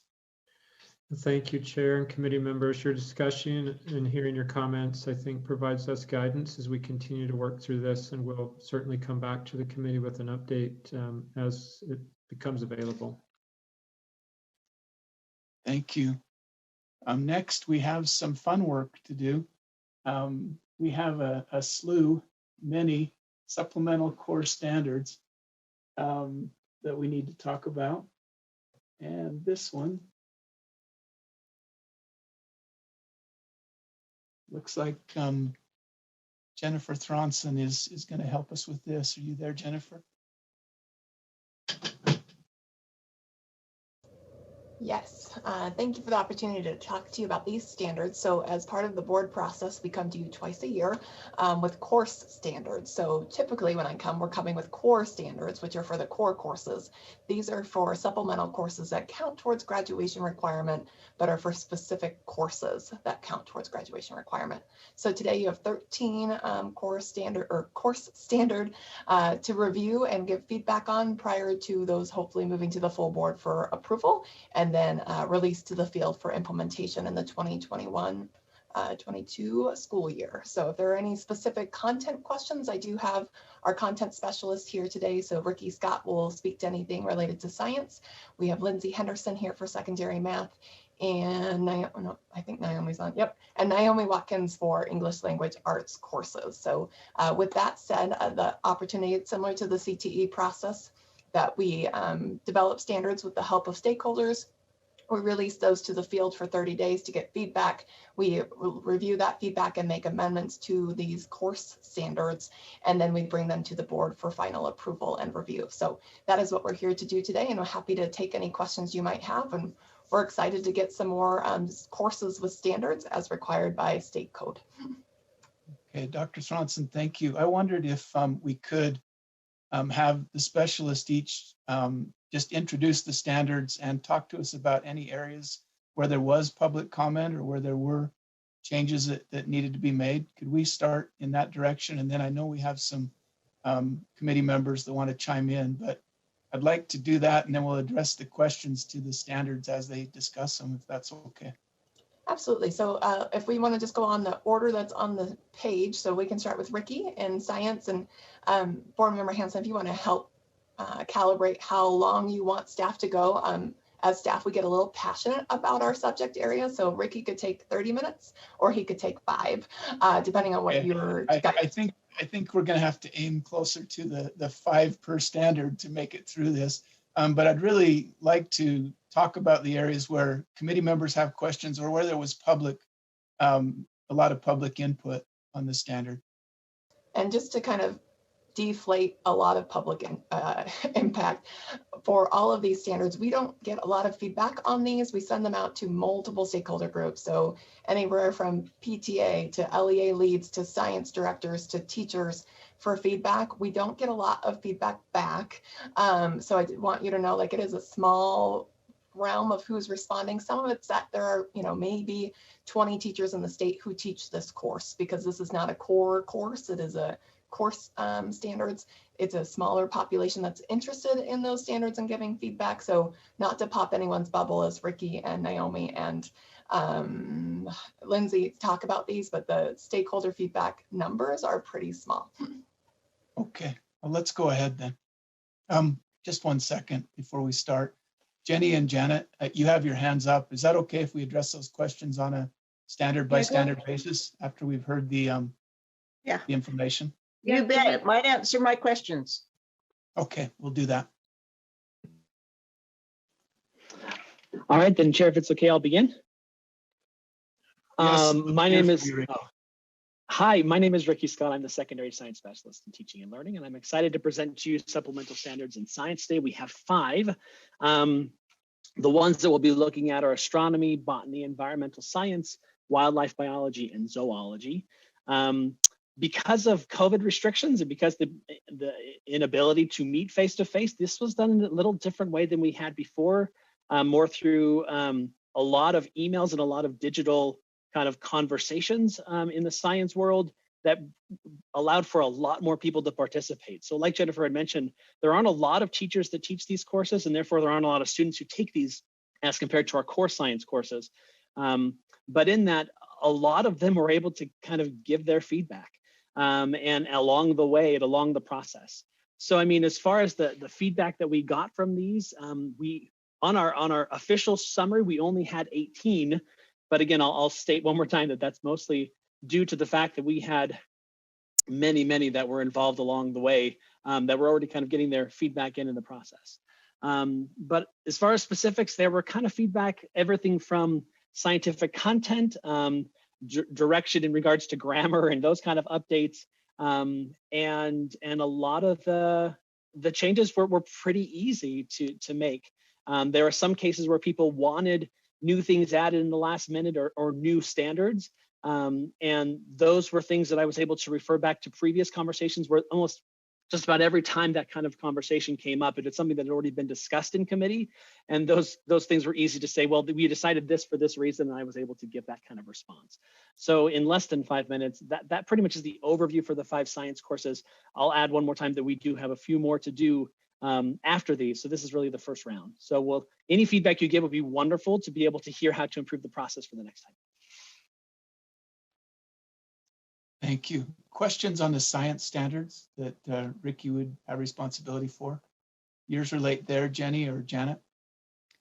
I have a question. I do have a question, and I know most of this is already outlined probably nationally. But the question is in regards to this idea of science is a shared way of knowing and doing. What is that specifically? Can you tell us, Jenny, what you're referring to? I'm looking on page 1 of the science. I'd have to go back out and back in again. It's the very first page on the science one if you're on it. Science supplemental seed. Yep. Sorry, let me go out and back in so I can tell you. Yeah, supplemental seat. I apologize. That's what I'm under. Okay. Yeah. So before I answer that question, oh, I'm sorry. Go ahead. Sorry, maybe it isn't. Yeah, go ahead. Well, I was just going to say, just in clarity, there were some minor differences in. So this introduction that you're referring to, Board Member Earl, is pretty much the same as the one that the board already approved in regards to the other. We tried to keep them as similar as possible. There are a few places in which changes had to occur because of different, but anyway, due to different kind of content pieces that we came from. A lot of our core standards came from a lot of research documents where there aren't a lot of research done in non-core standards. And so because of that, we tried to do our best using what is it that Utah's doing? How are the content fit in? And so we tried to adjust the introduction for that. But for the most part, this introduction is word for word to match. So I'll make it really clear that if I'm just asking whether it's identical or not, which it sounds like it is, and that's why I prefaced mine the way I did. But when it says science is a shared way of knowing and doing, shared with who? I guess I'm who's sharing? I'm asking, and that may just be a broad question, but that's what I'm asking here. Yeah. Chair, if that's okay if I respond, I forgot to ask that last time, I apologize. That's okay. You'll keep me awake by asking, but yes, please go ahead. Great. So yeah, a shared means that it's not one individual or one university or one group. Shared meaning that all engaged in the process have a say. There have been several times in the science world in which an individual who may not have been a university professor has found some amazing things that has created a new sets of research, a new sets of passion towards something that have led to a new discovery or a new understanding in the scientific field. So shared meaning that it's not just those with a PhD or with special letters before or after their names, but with everyone. And in this case, also with the science standards, that includes students. Students have had, in the history of science, have had an important part of finding new information that have helped move things along. Okay, that's all I have here.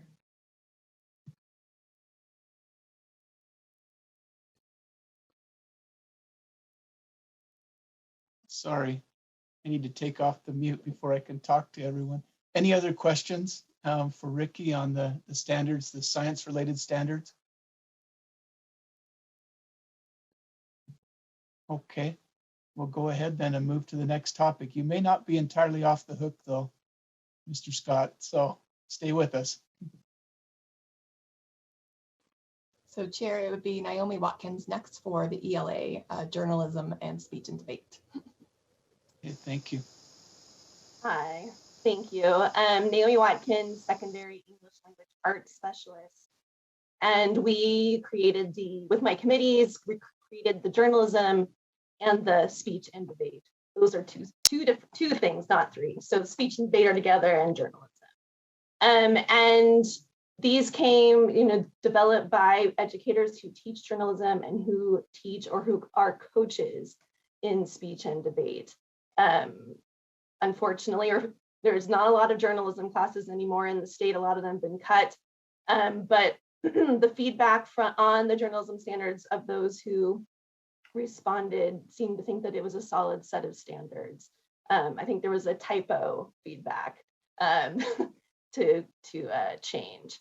As for the speech and debate standards, there's people are asking for clarification about the competition aspect that is often in speech and debate programs. We surveyed actually districts as to how they set up their speech and debate classes.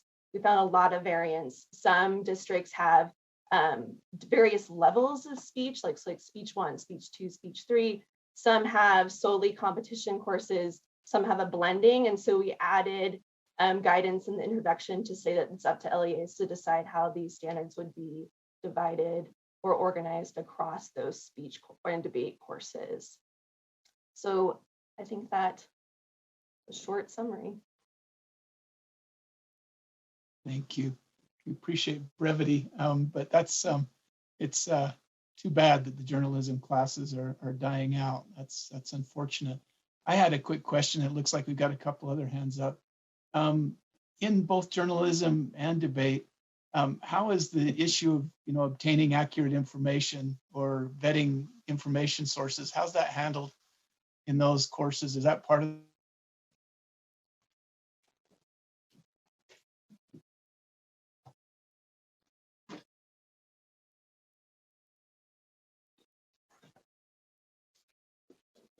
the curriculum?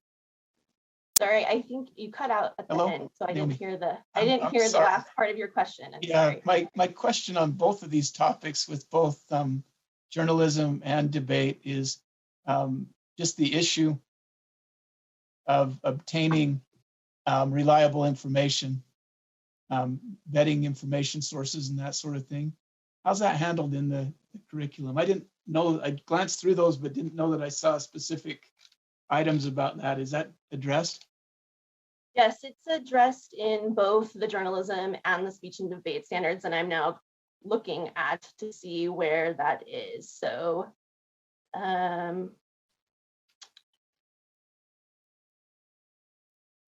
so if you look under strand 2 of the journalism standards, they will critically evaluate various forms of media is the strand, and talking about how they'll evaluate different different visual techniques, how they'll look at different types of media, how they'll look at bias in those different types of articles.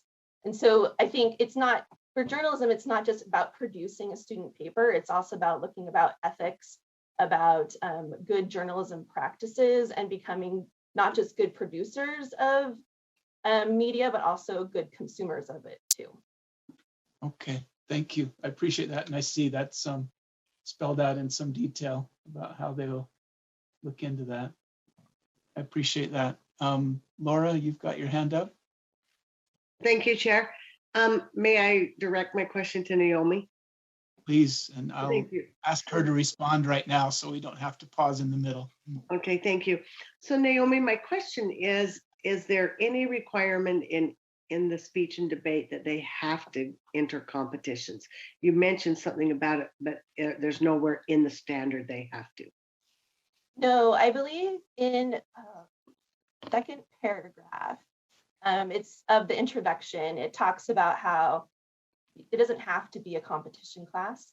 So there are a lot of students who just want to like practice public speaking or to learn more about having presence in front of an audience, and that is an option. And so they do not have to participate.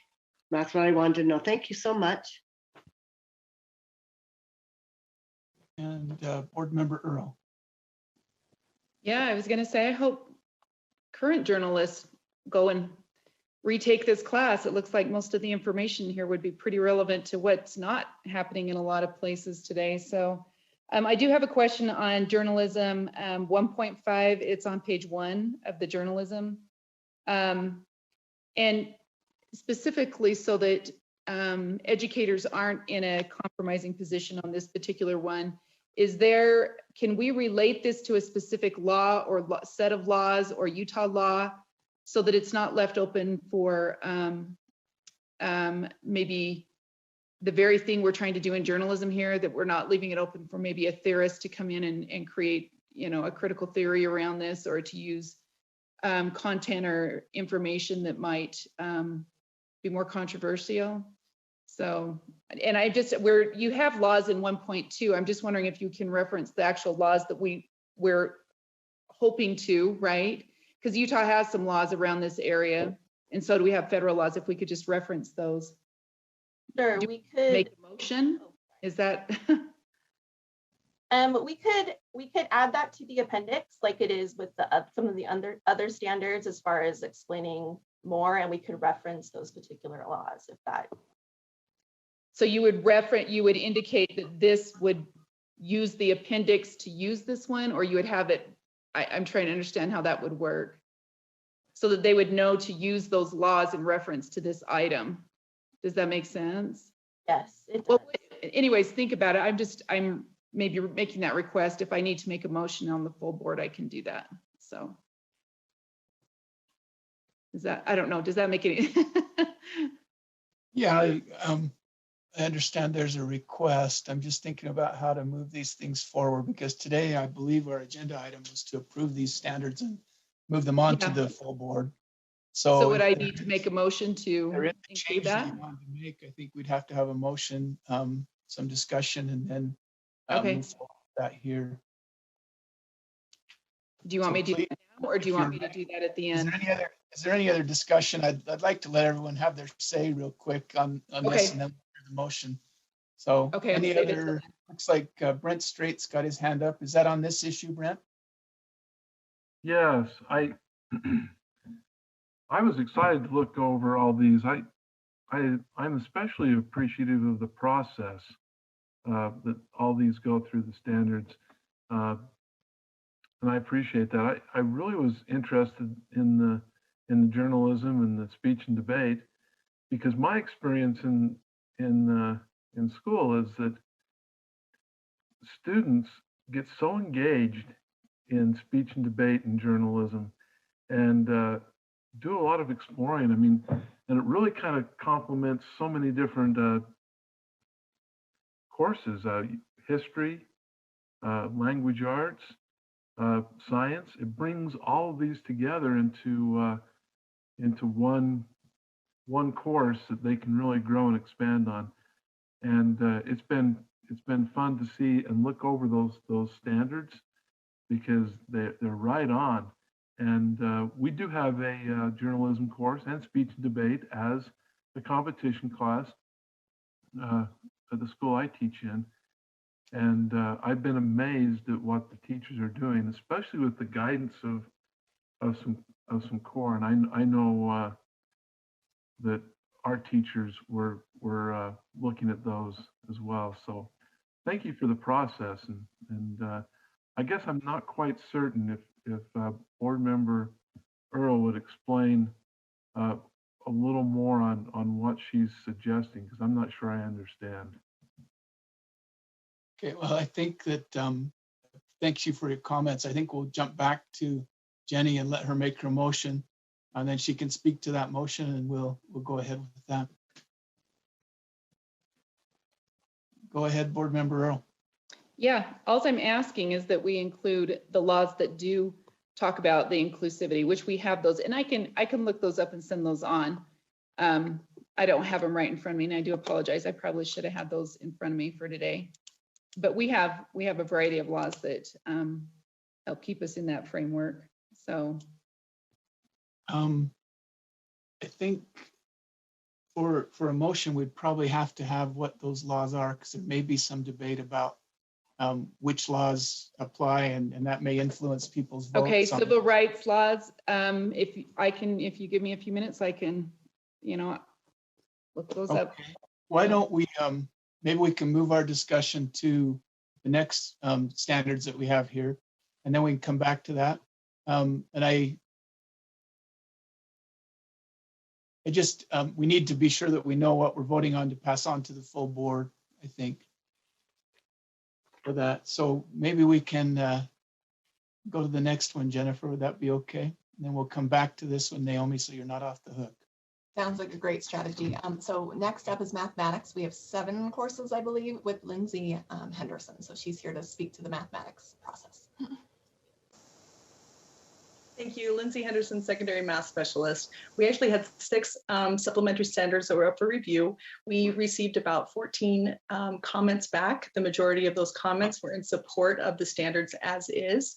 There were a couple of comments, particularly with math of personal finance, that said they felt like things like tax forms and should be filled out. And we felt that was more, the committee felt it was more applicable to like a financial literacy setting, not a mathematics class setting.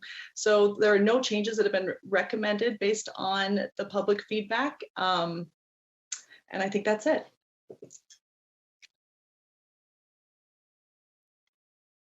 I see Jenny's hand still up. I assume that's from the last one. Janet's got her hand up for this one, so please go ahead, Janet. Yeah, just a couple of cursory questions. The premise is that these are supplementary standards because they are taken by fewer students, taught by fewer teachers. I'm just wondering, does that really hold true for calculus? I think most all my kids have gone through calculus, and I think, calculus seems to be pretty popular in my area. So I'm just wanting you to verify how many kids are getting calculus in our K-12 schools. How popular is it? Could you help us with that, Lindsay? Absolutely. Calculus is very popular. It's one of the, like you mentioned, courses that a lot of high school students end up taking toward in their senior or junior year in high school. This is a supplemental calculus class. The most common calculus class taken in high school is AP calculus, and those standards are set by the College Board. And so this would be a course that is not an AP course, that the standards for that. They're very similar though. Okay, thank you. That helps me. So yeah, now that I think about it, it has been AP calculus that we've been involved in. Then the other is the mathematics of personal finance, because I know we have financial literacy, and that's part of our required courses. So how does that course relate to the required financial literacy?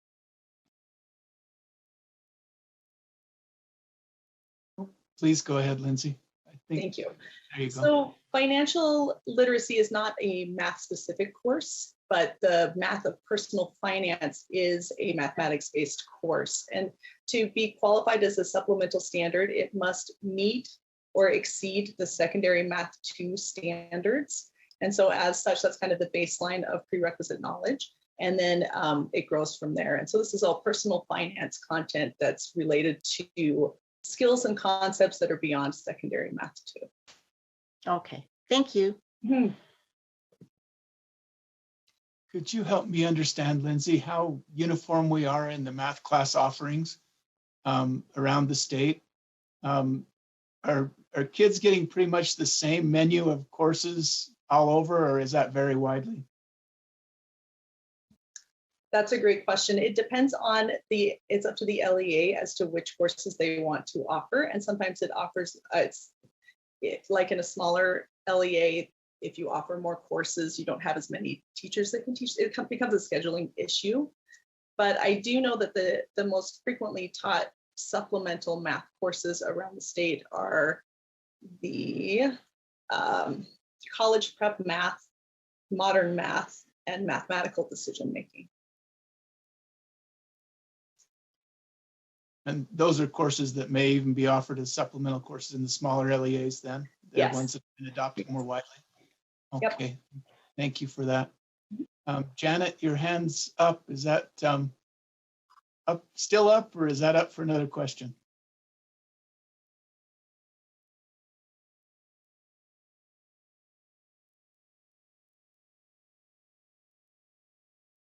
Not sure. Okay, Brent, you've got a question. Please go ahead. Yes. I'm sorry, this is a kind of, I used to teach financial literacy, so I was very interested in what you'd mentioned about financial literacy of math, that there were those who felt that the taxes should be a part of it and those who didn't, which was ultimately what won out.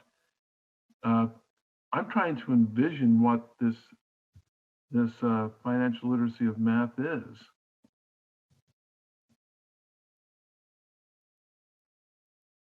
Yes, please, Lindsay. Sure, Hanson, may I respond? Yep. Could you help us understand? Absolutely. So it is a financial literacy in a sense, but it's more about personal finance. Think of things like calculating compounded interest, or things like savings, plans, things that are beyond the secondary Math 2 content, but still relate to the world of finance. Yeah, so here's my personal bias, and I guess I see so many applications to the suggestion of taxes. I see multiple uses. In fact, I think it can sometimes be used as a starting point, because so many things, whether to get a Roth IRA versus a 401k, what are the differences? And what's the math behind that? And projecting out. I mean, taxes in and themselves are a math problem. Now, we have all kinds of tools today, but gosh, I don't want to dwell on this, but my personal bias is that I agree with the idea of taxes being a major part of that. Anyway, my personal bias, I am done. There's a little bit more public comment. It's beyond the deadline, but there's some public comment for you. Is Jennifer, you have something, and then we'll see if Jenny's ready to go back to that last one. Yes, go ahead, please, Jennifer. With respect to Board Member Straight's question around the taxes piece in financial literacy, which to my knowledge, and it is, okay, it is a required course. So every student has to take financial literacy and they cover taxes in that course. This course would be if someone wants to go above and beyond that kind of financial literacy and take math for personal finance. It would actually be redundant in instruction as they would have gotten it in their required graduation course in general financial literacy. So hopefully that makes you feel better. Like they're going to get it. They're just not going to get it in their math credit course where they'll get it in their general financial literacy course. All right. Okay, now we've satisfied both Janet and Brent in one day. You guys are doing good. Board Member Earl, are we ready to jump back to that last one, or well, you're asking for the specifics. I'm trying to pull up laws here. I mean, I don't think this needs to be complex. I just think it needs to be in alignment with, you know, like Title VI, Title VII, you know, parts of the civil rights laws, just to make sure we're, you know, falling in line there. And Utah has some too. Sorry, I probably should have had this all ready to go. Well, I think we've got two options. One option would be that we pass this on to the board, and then you have a motion prepared for when it comes in front of the board. Sure, that's easy that to would be do. one way to just move these all along in a block. Another one would be to hold this up and address it later. I'd prefer, I think, to move it ahead and keep things going if we can do that. Does that sound okay? I'm good with that. I just think I think like was stated in journalism 1.5, just at the end of that, it could reference just the use appendix or whatever to, you know, to access laws or what, something like that. Did you say there's an appendix with this? Is that what you said? It wasn't Malia. I'm sorry. This was Naomi, I think, that was talking. Oh, Naomi, yeah. And I didn't see on that one. I'll make an amendment for the full board. So I have no problem with moving this along. Okay, and I appreciate that. I think in this area particularly, if we just say applicable laws, that leaves it really wide open and doesn't give the instructors much assistance. Yeah, no, I think there needs to be a reference there, and I will work with Naomi or whoever we need to work with to direct that into where the direction of this is intended to go, right? So I'll reach out to staff and see if we can do that, okay? We can move on. Are we ready then for a motion on the Janet has her hand up.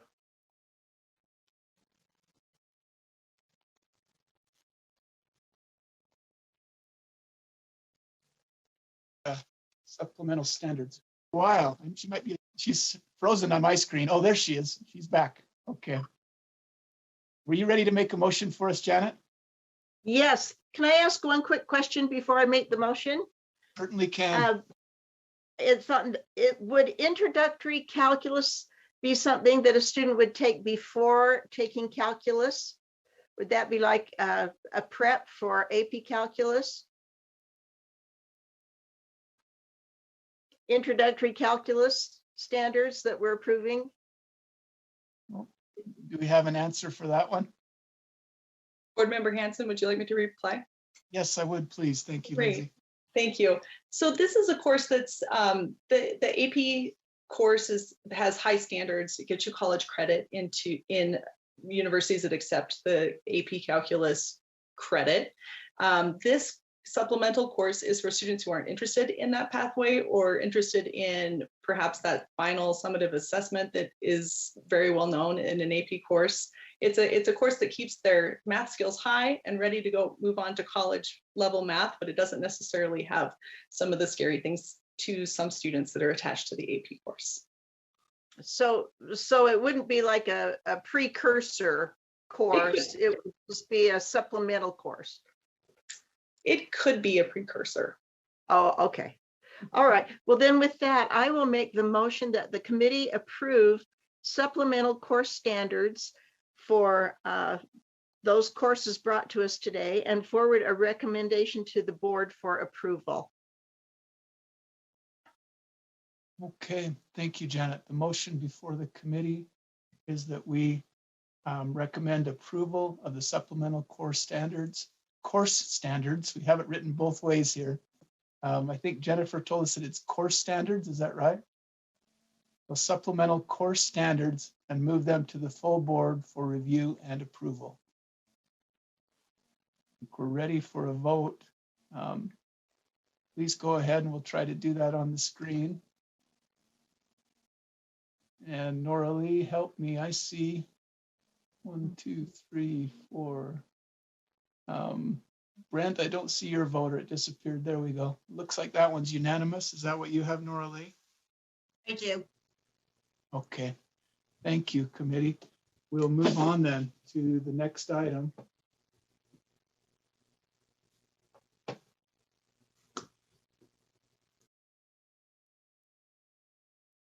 And our next item is an information item. This one is English Language Arts Standard Revision Update.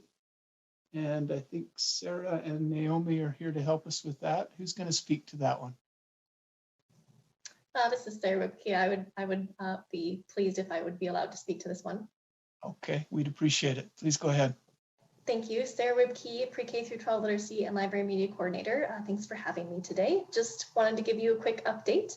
The ELA Standards Writing Committee is still working through step 6, which is the writing process. You have the summary in the backup, and I know you've all read it. So I'm just here to answer any questions that you may have based on the summary of where we're at in our steps. Okay, thank you, Sarah. Do we have any questions, committee, about where the ELA standards update is?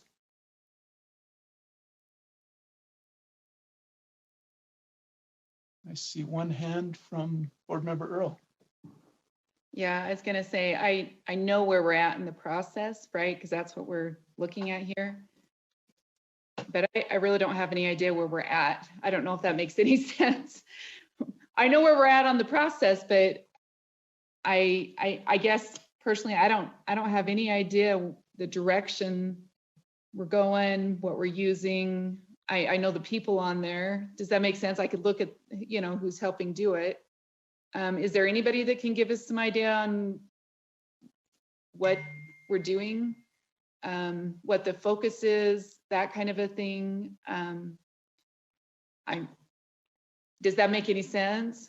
So, or I guess maybe it's just wait and see. I don't know. Well, we could certainly get an answer to the question if it's understood by staff. What are you looking for, Jenny? How much input we have, or where the committee is in the process, or?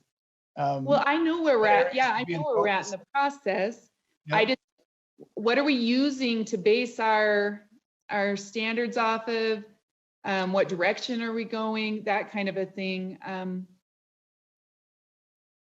don't know, maybe if there's someone that's, can answer that a little bit. Let's see what Sarah can help us with. Can you give us a little bit of color commentary, I guess, about where things are with the revision process? I'd be happy to. Thank you. The group, first they work together as a large group, knowing that it is a pretty large group since we're going preschool all the way up through 12th grade. And so the group was talking a lot about formatting, and so we're reviewing those overarching recommendations based on the previous step of the review committee. And so there's been lots of discussion around that. The biggest pieces and focus areas that they've been really wanting to go towards is, one, we've moved into 3 mini groups, but we still meet every 3 weeks as a whole group. And then these mini groups that I'm speaking of, meet every 1 to 2 weeks. And those groups include, there's a group for reading, one for writing, and then one for speaking and listening. Those are sort of the strands of our standards. And so during those committee meetings, they've been very mindful about wanting to make sure that our standards are, what are the most essential standards that students need to master at the end of every grade. So they're wanting to sort of wean down the large number of standards that we have. They've also been very particular about vertical alignment and making sure that if you remove one standard from, say, 4th grade, how does that affect the grades below and the grades above? So they've been very cognizant of those things. And then also formatting for clarity, because certainly we want our standards to be very well organized and easily understood by all educators. We think that's a very important piece. So I hope that gives you some general ideas of where we're focusing, Board Member Earl, and answers your question. Any follow-up, Jenny? Yeah, maybe when it, yeah, that's good. I'll follow up with you on it. Oh. Thank you. Okay, thank you. And Board Member Cannon. Please go ahead. My question is, I had a real concern when my children were going through school that they didn't get taught grammar. And I remember under State Superintendent Patty Harrington, she tried to really make an effort to include grammar and to make sure that grammar was taught. So now that we have these English language standards being revised, how prominent does grammar feature in what you are revising? And can you assure me that Utah kids will have some concept and background in English grammar? May I respond? Yes, please. Great, thank you for asking, or thank you so much for your interest in this specific set of standards. So with that being said, the committee actually has talked at length about the language standards, which is where the grammar section would be housed. And it felt that it's so important that it be dispersed throughout so that it's included in reading, writing, and speaking and listening. So hopefully you'll see that as more of an emphasis around the importance of what you're wanting. So grammar then would be included in their reading, writing, speaking, and listening. Correct. I should look for it everywhere. Thank you so much. And I feel a little more assured now. Great. You got it all, Janet. I got it all everywhere. I see Dr. Thronson. Jennifer, your hand's up. Please go ahead. Yes, just on the topic of grammar, one thing to keep in mind, the research shows that it needs to be embedded, that like isolated grammar practice doesn't work. And so the weaving of it into those different areas of literacy are critical for the actual acquisition of grammatical speech and writing. And so it's really awesome to see our committee kind of recognize that and to be able to use what evidence shows in terms of how you teach grammar, that it is explicit through this type of instruction across the literacy components. So hopefully that gives some confidence as to where we're headed. Okay, thank you. Any other questions? I think this was just an information item. We appreciate the update. Anything else that we need to address here? Okay, we will thank you today and wait for another update here soon, Sarah. Hopefully things keep going along smoothly. Thanks for your work. Thank you. Okay, our next item is item number 6, school safety framework approval. And I believe we have both Rhett and Christy here today. Is that right? Yes, correct.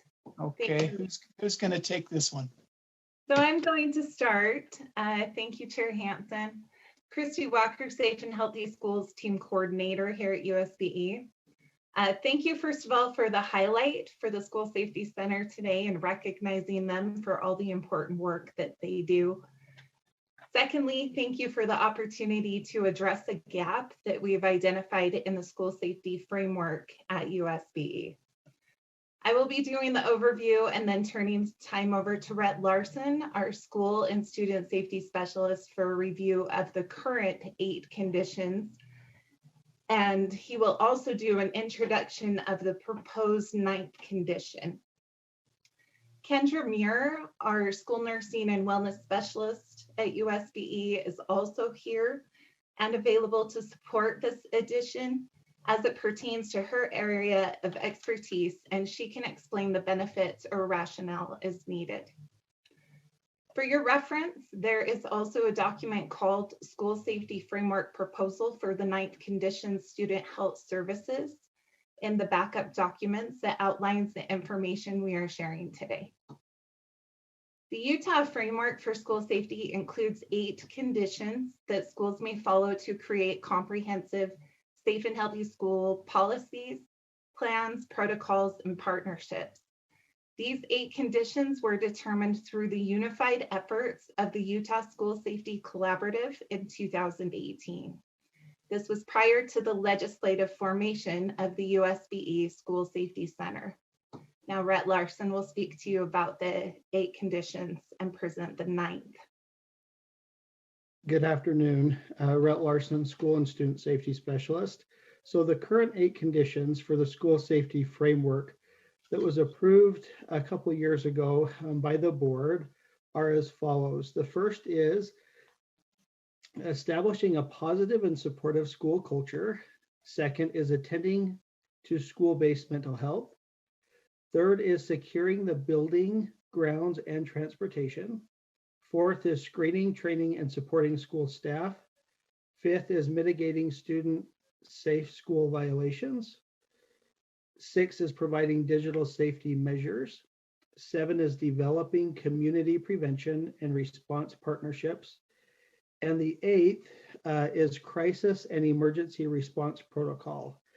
In 2020, the Utah State Board of Education School Safety Center identified a need to add a 9th condition to the framework titled Student Health Services. This is proven to be a key component in school safety before and through the pandemic, and definitely moving forward. And so we bring this request to this committee today in hopes that you will approve adding this 9th condition to the already established 8 conditions for the school safety framework. As Christy mentioned already, Christy, myself, and Kendra Muir are available for any questions that you might have.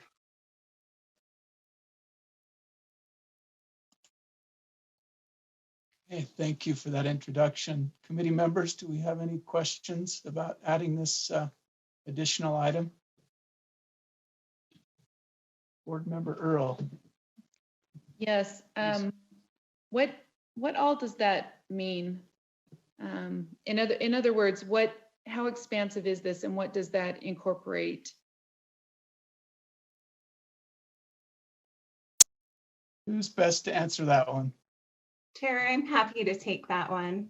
Okay, thanks, Christy. So great question, Board Member Earl. The conditions are really a foundational element for everything that the School Safety Center and the School Safety Collaborative do. When looking at the intricacies and the really complexities of school safety, the framework helps keep everybody balanced, as it were, and looking at all of the different school safety needs.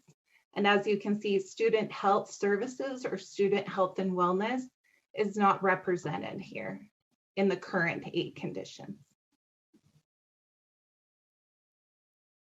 Did you have a follow-up, Jenny? So, okay, so this is medical services, student medical services.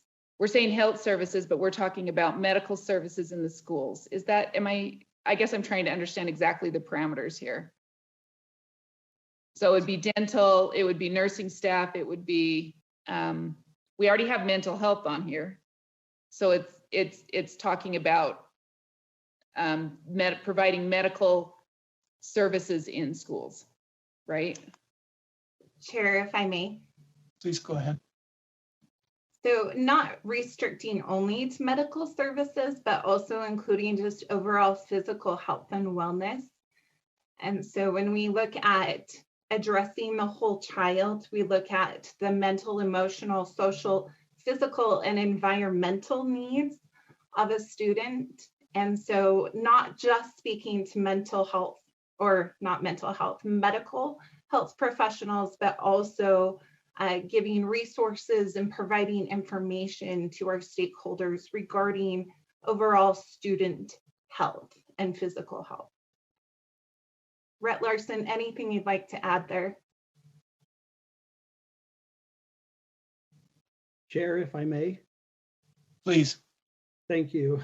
Board Member Earl, so this creates a dedicated space for vetted resources to go. So as we created the 8 conditions for the school safety framework, it gives resources to LEAs of, okay, in school safety, there's this framework, and here's some resources to help support me.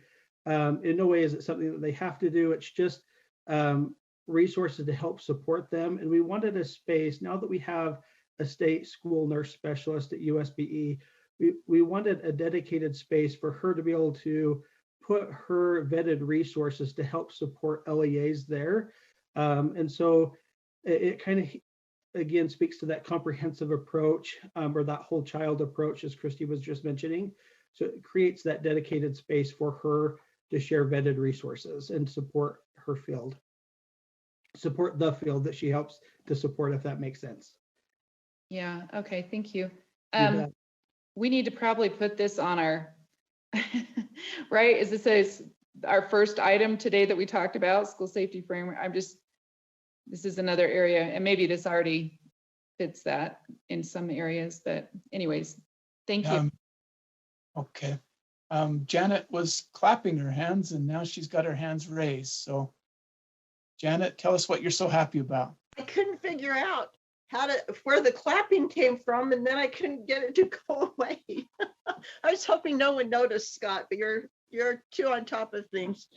So earlier today, we've just had an in-depth discussion about vetted resources and who and how these resources are vetted.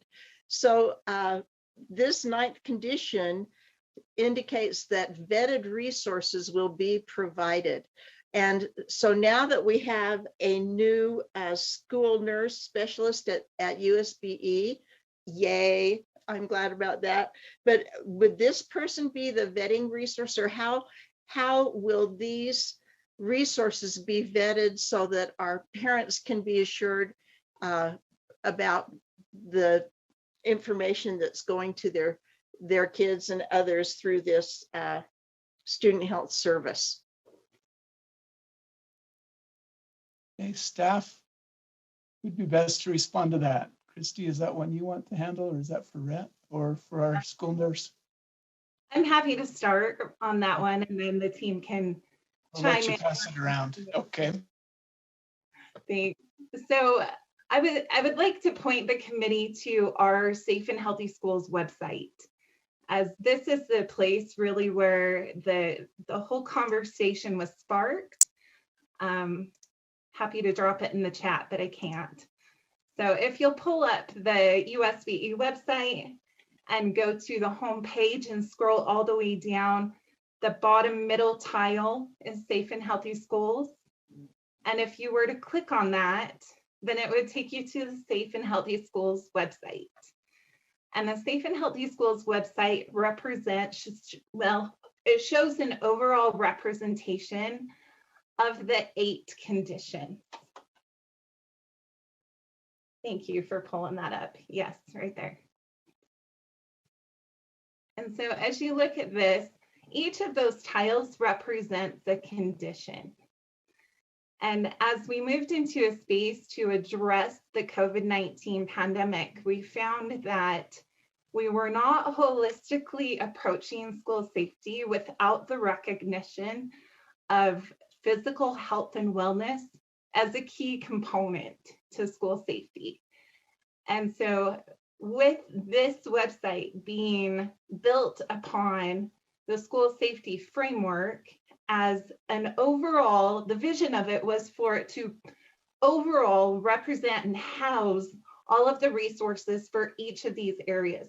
So not even specific to USBE, but also for other partnering agencies and governmental agencies and our vetted partners, if you will, in government, that they can place important information here where schools and stakeholders can access it fairly easily.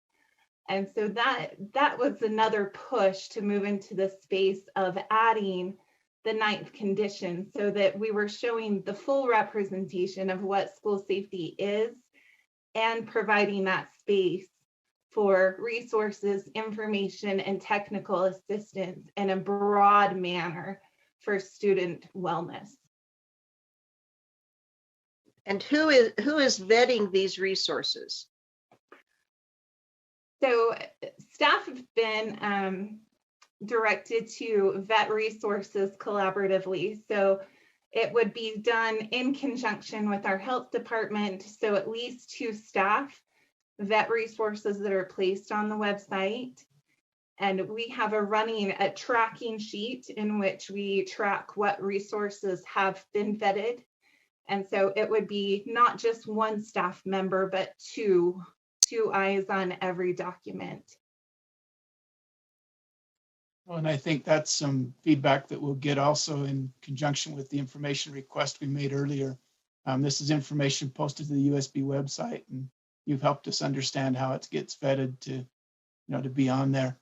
I think it sounds like the title for a suspense novel, The 9th Condition. But I thought the same thing, a movie, The 9th Condition. And I assume, so COVID has kind of had its own spot on the website because it's been such a big deal, but I assume things like ventilation, things like good cleaning practices, that sort of thing would be housed in this area on the website. Is that what we're looking at? Absolutely, Chair. We have seen a couple of pieces of legislation that impact schools and kind of runs that line between us and environmental safety, or us and the Department of Health. And we're still playing a role in it, although it's not only our role. And right now we do not have a space to represent that. So yes, excellent point, Chair Hansen. Well, and as the pandemic subsides, hopefully, we'll keep our fingers crossed, that should become more routine, just some of the good health practices that we picked up during that period. And not only did we not get COVID, we also didn't get the flu, and we didn't get colds, and some of the things we did and were helpful in other ways.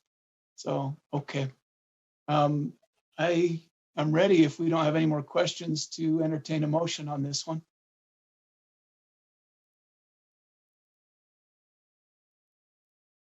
I'll do that. Okay, please, Brent. Let's see, where is it? Okay, 2.6. The committee moves to approve the addition of the 9th condition, student health services, to the Utah framework for school safety, and move to full board for approval. Okay, the motion before the committee is that the committee moves to approve the addition of the 9th condition, student health services, to the Utah State Framework for School Safety, and move it to the full board for approval. Let's go ahead and vote. I have one question, just real quick. Okay, speak to the Sorry. motion. And Jenny, go ahead. No, I'm getting ahead of myself, sorry. You're good. My question is just this. So when you talked about the vetting of resources, it's not, so other organizations can be putting the resources on there. And coming from them, that means that they're right. They're putting resources on our site. Is that accurate? Am I saying that? So health department, other areas that may be fitting into this. I'm just. Christy, can you address that one? Yes, absolutely. So these other agencies do not have access or the ability to post things to the website. So they would have to come through the US. Through coordination with us. Absolutely. Okay. I just wanted to make sure I understood that. So this isn't just another page for them. Right. They're coming through. Okay. Thank you. Okay. Any other discussion to the motion? Okay, now we're ready to vote. Please go ahead, committee members.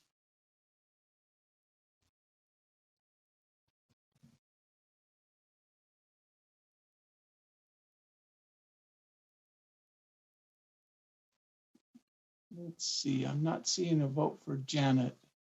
She had voted earlier. Was it up and disappeared? Okay, Yeah. Nora Lee, I see that one is unanimous. Is that what you see? I only see Laura and Janet, so I don't see Brent, Jenny, or yourself, Chair Hansen. Okay. Boy, we're all seeing different things on our screens as well. Please, everyone, vote one more time. If this doesn't work, we'll do a roll call. So I've got myself, Jenny Earl, Brent Straight, Janet Cannon as ayes. Laura, can you hit yours again? I show an aye for her. Oh, okay. It's just not coming through on mine. That's strange. Okay, looks like we're unanimous then. That's correct. Okay, thank you. We will move forward then. Thank you, committee. The next item, so item number 7, we've had a request from staff to pull this one for this month and to do a little bit more work on it before it comes before the committee. So we will, is that correct, Darren? We're gonna skip this one for this month. Yes, thank you, Chair, for that. Okay, and we'll move on to 8. This one is requirements for assessment of student achievement. And I believe that it is Darren Nielsen who will be leading us through this one. Is that right? Actually, Chair, I'm going to defer to either Jeff Van Holten or Jared Wright on this one. Okay, let's see who'll pick up your deferral. Jeff or Jared?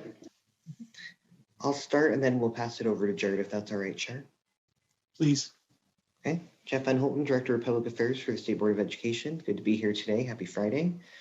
This is R277404. There's just a minor edit here that kind of corresponds with an edit that was made to the testing ethics policy. I'll let Jared highlight for you. This specific change is very small, but I did want to highlight, we'll be looking for a motion to amend this rule if anyone is willing. We do not need lines 22 to 24. You'll notice that definition is redundant because it's actually defined above in the definition of benchmark assessments. We don't need those lines. But when you do make your motion, please move to strike those lines. But with that, I will pass it over to Jared, who can explain the edit that we added in. It's a few lines down, Sarah. I can't remember exactly which line it is. We just added one line that corresponds with an edit we made to the policy, and I'll pass it over to Jared. It's right there on line 63 or 83. Take it away, Jared.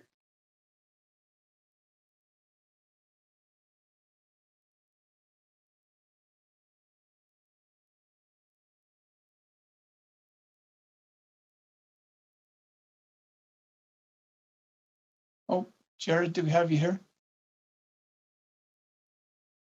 Sorry, I had 2 mute buttons to hit, and I only got half. Hopefully you can hear me. Please go ahead. Okay, Jared Wright, test administration and data coordinator at USBE. Yesterday, the testing ethics policy was approved by the board for next year. And with that policy, in there was a section around formative tools. And in the board rule, that information was not included. So we have added direction to reference that section whenever they encounter those formative tools to make sure they're referring to the documentation, since formative tools are often have some different requirements as to instead of the summative. They're just different that way. So to make sure that's followed. Other than that, the other change would also be just on line 80, just the effective date of the testing ethics policy for next year.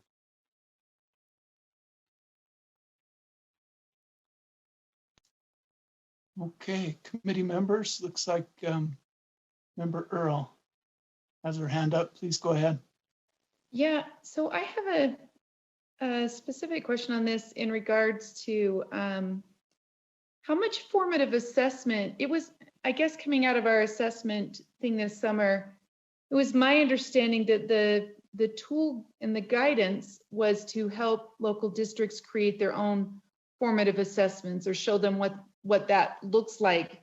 And the concern being that the state will be driving local curriculum if they have their hands in formative assessments. And there was quite a bit of dialogue around that. But so my concern here in reading this is saying that it's an assessment, that there's assessments that you need to adhere to whatever their test administration manual is or the user guide for the formative assessments. Can you speak to exactly, or someone, maybe Darren Nielsen could speak to that, just what we're referencing here? Because I don't think it's a good idea for the state to be in this realm of formative assessment other than providing guidance for local districts. Okay, Chair, I can speak to that. Yeah, please go ahead and address that. I don't know that what we do with this policy necessarily affects whether we're giving formative assessments or not, but let's address the question and then see. Okay, I'll start it. Darren's available to support me. So you're right, Board Member Earl. We don't want to influence or get involved in that. It's more a local classroom type of decision. What has been referenced here with regards to the testing ethics policy is from a state level. We have some tools, benchmarks we call them. So RISE has benchmark modules, and Utah Aspire Plus has benchmarks as well, or we call them high school core benchmarks. Those, and we also have UTIPs, where teachers can use that system to create their own tests. We also have Utah Compose. But what we're referencing here is related to the RISE and to the Utah Aspire Plus, that we have some tools that are not related to accountability. They're not summative tests, but they're tools that teachers can use. And some of the documentation around those tools differs from what the summative is. One example would be for our RISE benchmark assessments, teachers can actually see the items of the test prior to giving it. And then they can also review the test with the students on a one-on-one or as a class within a classroom type basis. That, as you're well aware, that wouldn't fly very well with our summative assessment. So there's just some little things around those state-provided tools that is referenced here that is included in the testing ethics policy. I hope that helps. Well, I guess it's the wording of it. And you're saying it's not formative tools or assessments. You're saying it's to help prepare for the assessments at the end of the year. Am I saying that accurately from what I'm hearing? Please go ahead, Jared. Okay, so in the testing ethics policy, the section is called formative tools. And we have called those items like RISE benchmark assessments. We've called those formative tools.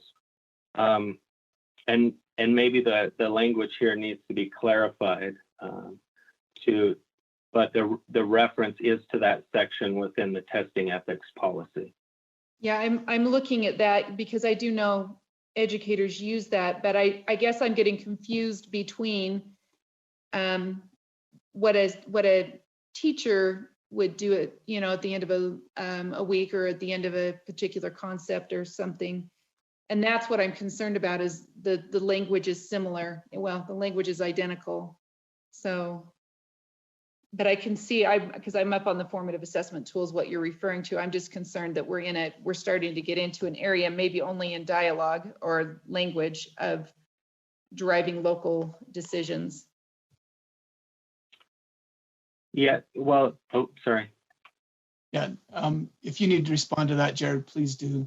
And then we have Superintendent Dixon, I think, who wants to weigh in on this. So go ahead. Sure. So just to clarify, so in this section right here from line 77 down, and I can't see where that might end, we are referencing specific sections within the testing ethics policy. And just to go back, one of those sections was a formative tools section.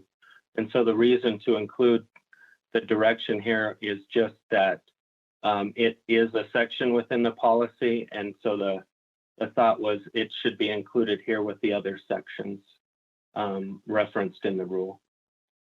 But I definitely understand, Board Member Earl, that we don't want to direct a LEA's use of formative tools and assessment practices. Okay, let's jump to Superintendent Dixon for a moment on this one. I assume this is the one you want to weigh in on. Thank you, Chair Hansen. It is. I think I understand, Board Member Earl, what you're referencing. I would just also mention that formative tools has a broad scope. So summative is pretty much end of level. Formative can be something we give forward. To your point, it can be a classroom, it can be a district assessment. So there's a continuum of what formative assessments look like. And I think if there was a period after formative tools, I too would say, yeah, that needs to change. But where, if you look at the whole phrase of formative tools guidance documentation, I think that reference kind of captures it just in the formative tools we provide, which are those benchmarks according to RISE. But there is sort of this continuum of formative tools that you're absolutely right. We're not in that space. We just kind of have this little niche, but we would call it a formative tool. Just thinking about those two terms, formative and summative. Thank you. I think Board Member Hart sent me a text too that clarified too. So I appreciate the comments to help better understand, to make sure we're not in that area. So thank you. Okay, thank you, everyone. Janet, did your comment, is it in the same area or is it something different? I have a comment on this same area and I have a comment on something different. Okay, you can cover both bases then. Go ahead, please. Okay, so just a quick question that we have RISE interim assessments. Are they considered formative assessments as well as the RISE benchmark?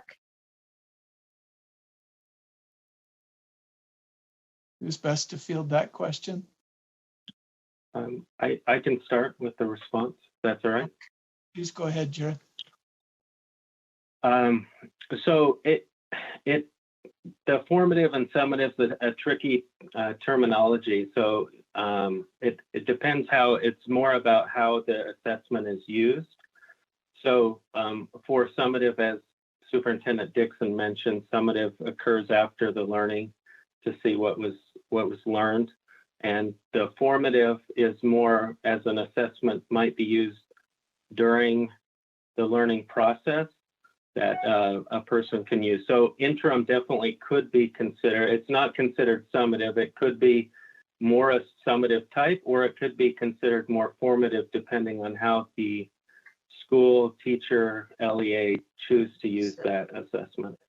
Okay, and then I would just like to make a comment that to encourage us to use the vocabulary of formative assessments, just because of the experience we've had recently with Paradigm, one of our turnaround schools, and they apparently weren't using formative assessments for a while and weren't really aware of the necessity of the information given to instructors by formative assessments. So I would encourage that.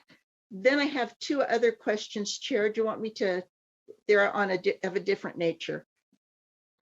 Yeah, if we could, I just wanted to look, the document that came with the testing ethics policy. If we bounce back to that does have a fairly extensive explanation on formative assessment tools and talks about standards of administration. And I think this is what we're referring back to here. So we're not directing that formative assessments the use of them or getting into the details of that. I think that we're just saying, hey, if we're using formative assessment tools, these are the ethics requirements. These are the requirements for giving those. So it's a different, we're talking about the administration of the test, not getting into when the test should be used or how it should be used, or at least that's my perception of that. Am I on target, Jared, with that? You are correct. Yep. But I do believe in going over all of the issues with Paradigm, the use of formative assessments was an issue for them and remained an issue concerning whether or not they could get out of turnaround. So I'm just saying our people should be aware of formative assessments and formative assessment tools and the benefit of using them. I certainly agree, and it's spelled out in the ethics policy. It says formative assessment tools, and then spells out what those tools are that are ones that are provided by USBE. So I think that would help if Paradigm would have referred to that and said, hey, these are the ones we're using, they are formative. Let's go ahead. If there's no more questions on that topic, Janet, we'll let you change topics. All right. I have two other questions. The first one is regarding line 146 and 147, where it says an LEA may not prohibit a student from enrolling in honors, advanced placement, or international baccalaureate courses. So I am wondering, since we have this now in rural, have we seen enrollments grow around kids who typically might not be on a path to take some of these honors classes? Do we know if some of our Hispanic kids or other minority type kids might start taking these because the prohibition has been removed?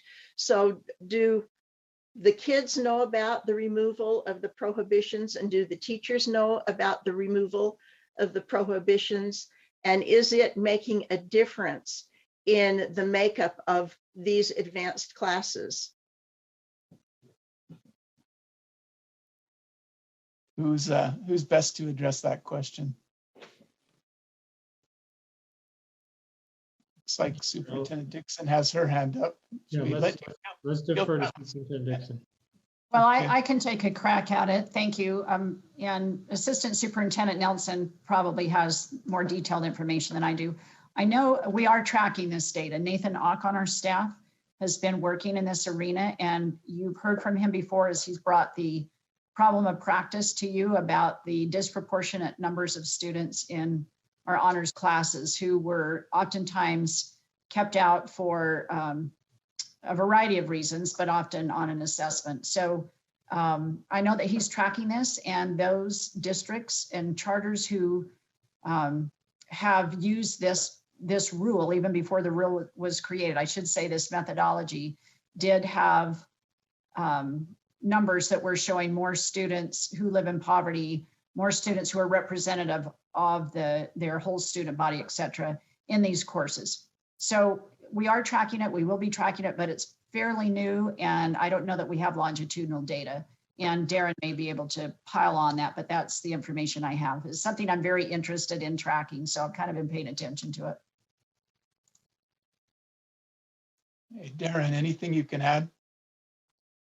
Just to support what Superintendent Dixon said, that this is certainly data that staff or the state board is interested in. One thing that is a little bit interesting to me is this part of this rule has been in place for quite a few years, I believe, and I don't believe it originated for the intent of Board Member Cannon, what you were asking questions about. I think it originally arose in this rule in response to the parental exclusion efforts that began, I think, around 2014. So your question leads to what might be a very positive unintended consequence of a decision that was made for a different purpose years ago. Okay, thank you. Then my last question. Chair Hansen. Oh, yes. If I can just butt in, and I phoned a friend, Board Member Cannon. Oh, good. If Janet's smiling, then you can butt in. Okay, thank you. Thank you, Chair Hansen. I apologize. I don't like to do that. Nathan, as all of our great specialists and coordinators and directors try to tune in to board meeting, our coordinator, Nathan Ock, was listening in, and so I'm just quoting him, but he indicated that we do have LEA-related data and state-level data that he can share. So if you want to put that on a future agenda, he'd be happy to do that. And then we have a dashboard built around this very topic that should be ready in the fall. So it'll be very visible. Oh, great. Well, I hope that that does come back to our committee or to the board as a whole, so we can take a look at that data. I'm very interested and hopeful that this might open opportunities to kids who wouldn't otherwise have them. So thank you very much for that. Then my last question, line 195 talks about LEA assessments. And I am just wondering if we have ever thought to take some kind of an inventory of testing that we're requiring of students. So we have state requirements, but then on all the other individual LEAs have their required assessments. And I'm wondering if we have taken a look at just how much testing we're requiring of our students across the state, and time that different LEAs are devoting to testing, and how much that is in addition to what we're asking of kids in the state. Any thoughts on inventory of how much testing is going on? And Darren may be the best one to handle that. If we could get a brief answer, I'm watching the clock and I'd really like to get an update on the last item if we can before we finish here today. But please, is there a brief answer to that question? Yeah, I'll be brief, and it might be unsatisfactory, Board Member Cannon, but no, we have not invested the resources necessary to do a inventory we would need to do it by LEA, because each LEA has their as you know, acknowledge their own requirements, but we haven't done that. I have seen that some LEAs have reported to their local boards within their LEA what the testing requirements look like by LEA though. Quick follow-up. Sure. Do we have complaints of over testing of students and too much time being spent on testing? Chair? Oh, please go ahead. Okay. I would answer generally those are complaints that we've heard across the state, not just recently, but over a long period of time, including when I was in an LEA. There are voices who are concerned with the amount of testing that occurs that typically are shared. I'm not aware of any recent or a very specific concern related to that, but generally, yes. Thank you. I'm done, Chair.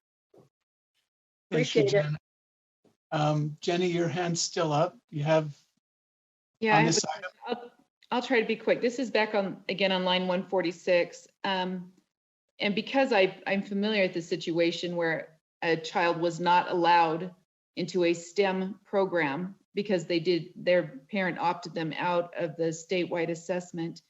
Would that be accurate to say that we could include that there, or is this not can someone maybe, and I don't know, maybe this is something I'll need to check into and make a motion for the full board, but in reading this, that was something I am aware of, that children were not allowed to take certain STEM classes because they did not take the previous year's assessment.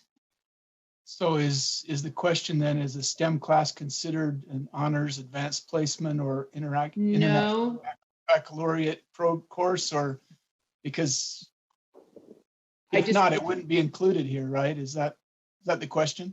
That's what I'm asking, or if that would need to be, I guess they were excluded from a specific type of program because of the lack of assessment data. That's why I'm asking if it fits here or not. And then the other question is, have we ever excluded certain groups from taking these courses? I don't ever remember that being the case. other than the concern here was just around taking the assessment or what they got on the assessment, but I don't think that was ever exclusionary. So. Yeah, I believe, and we'll defer to staff, but I believe that what was said was that this provision came into play when the statewide exemptions, when the exemptions from statewide testing became a bigger deal. And then, and that's what I understood. Without any test data, then kids couldn't meet the requirements to get into some of these classes, and so we had to have this exemption. But we've got a couple of hands up. Let's see. Jennifer, are you prepared to speak on this one? Yes, so this kind of goes back to our early college data in terms of we do have disrepresentation of equal populations participating in the early college type courses or honors and advanced placement and IB courses. So the connection there was taking away some of those prerequisites for entry into those courses. And this connection here is to make sure that because they didn't take a particular assessment doesn't keep them from being eligible for a particular course. So we did have deficits in the data in terms of if I were a school district and I had 50% of my kids being low income, that we were only seeing maybe 15% of students who are low income enrolled in these types of courses. And so that's the discrepancy that we're working on in other work as well. But this helps to address that need of prerequisites and other what have been called kind of gatekeepers to certain students getting into courses. Okay, can I follow up maybe for Jenny? So a STEM course, would it follow under this same prohibition where someone shouldn't be excluded, where it's not listed necessarily? It might not necessarily be an honors, advanced placement, or IB course? Not necessarily. So in R277707, it's very clear about which courses it is, which are these. So we don't have that same preclusion on all courses. It really is, at least the rule language we have right now are these specific types of courses. So a STEM course, or just take an example, we talked about some math courses today. There would be a progression there, and if they didn't have a score from a previous math class, they may not be allowed into a higher class. Is that right? Potentially. Oftentimes, as schools will do, they'll create those flexible options like, oh, you didn't take this, here's yours. But there is nothing in our rules that that disallow them from doing that. Okay, thank you. Chair Hansen, can I add to that? Yep, please, Darren. And then I'm going to go to Laura. She's patiently had her hand up, and then we'll come back and finish up with Jenny. Go ahead. Darren. So line 164 that we're looking at right now actually does provide a prohibition on excluding students who don't participate in state testing because of parental exclusion. You could make the case that penalize, the word penalize, which is defined there, if a student who decides not to participate in a statewide assessment doesn't have a score, and the school's selection criteria for placement into a particular class is dependent upon that score, and they don't provide an alternative criteria, that you would be penalizing a student or putting them at an unfair disadvantage. So I actually would make the case that this rule provides protections to some degree. Is it explicit enough? I don't know, but it provides some protection to what Board Member Earl referenced occurred to a student that she's familiar with. Okay, thank you. I'm going to let Laura jump in here, please. It's on the same topic. I would agree with Darren. I think this isn't explicit enough that, and unless there's a prerequisite required to enter a course, for example, the prerequisite being Math 1 before you take Math 2, or whatever it might be, course A before B. I think that we need to be more specific here, that we don't prohibit students, like up here in line 46 to 47. We don't prohibit them down here in 164 and 5, that you can't prohibit them from entering from taking a course just because they don't have a score. So if anyone could help me with verbiage there, that would be great. I'd like to make that a motion to add that. Okay, let's get a motion on the table. Can you, maybe we can throw something up here on the screen and you can help Laura wordsmith that, and we'll have to move quickly. I understand from Nora Lee, we have about a 10-minute reprieve. We can go a little bit over time, but then we'll be cut off. So let's work quickly. I'm game for anyone who can. Darren, I don't know if you can help me because it says it won't penalize them and or prohibit them from taking a course that doesn't require a prerequisite course. I'll take any help I can get. Do you want to add it, Laura, down there at the prohibition that Darren just discussed, or up above where it talks about, not being excluded from IB? Do you want that just to be any course? Well, yes. So I'm thinking, I don't know if we add it up there or if we keep those honors and so on and so forth separate from all others and put it below. Okay. Let's let staff weigh in, help us to do this the right way, and we'll Thank you. motion out there. Education has the cost. I wonder if we make it a number 2 and slide the others down, and then. Now look at what's being typed. Just a definition of penalize, which may answer the question by defining, is penalized defined anywhere else? Oh, it's just in this section, so we're okay. You know what? I think that will work. I think that's a little more clear in restricting enrollment in courses. I think that will be cleaner than messing up the structure of the rule too by adding some lines that may have unintended consequences if we just can define that properly or the way that you'd like. So Darren, what do you see some unintendeds here? No, I don't know that that I've got that worded exactly right, but I think that's a good place to put it.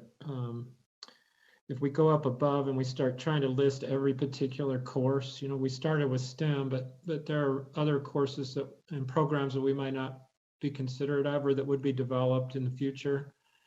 I guess the question would be whether courses is the right word or there's something better there. I have a question then on qualifies. So if just that a qualifier could also be an eliminator in this case, right? Someone could put something in place that says, the qualifier is the, RISE math assessment. You can't, no, I don't believe that, Jenny. I don't believe the qualifier can be that when that's in this rule. Okay. Okay, I think want to make sure. Yep. Because there might be qualifications, like you have to do course A before B, but that I would also, as the maker of this motion, also feel very comfortable if between now and next board meeting, Darren or you, whoever, you come up with something different to give us another piece that's similar to this. I'd be comfortable with that. Instead of on the fly. Okay, so help us with the motion that allows you to do that, Board Member Belknap. So you want to amend the rule to prevent lack of test scores from disqualifying a student from a class from which they're otherwise qualified for. Is that right? Yes, but I don't mind putting what is written here. And then if Darren comes up with something, he can come back and we can do it as amendment to it. Okay, we can just bring it as a draft too for the. Just to bring it as a different draft. Okay. I just wanted to give him a kind of carte blanche to come back and say, Laura, I think this might fit better. Oh, what happened to it? That sounds like carte blanche with some restrictions. Yeah. But okay. Let's go ahead then if we're ready. Is that then what you want your motion to be, Laura?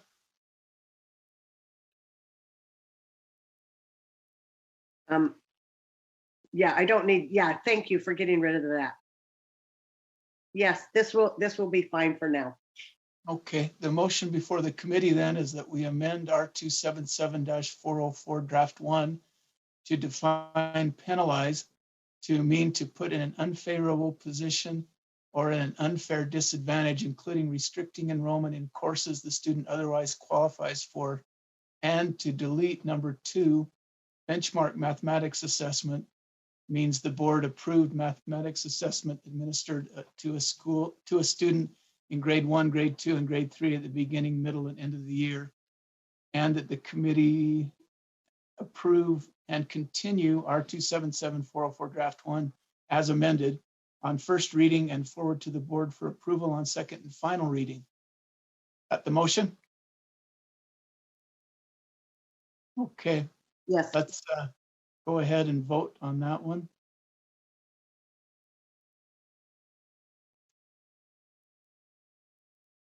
And I can see 5 green checks.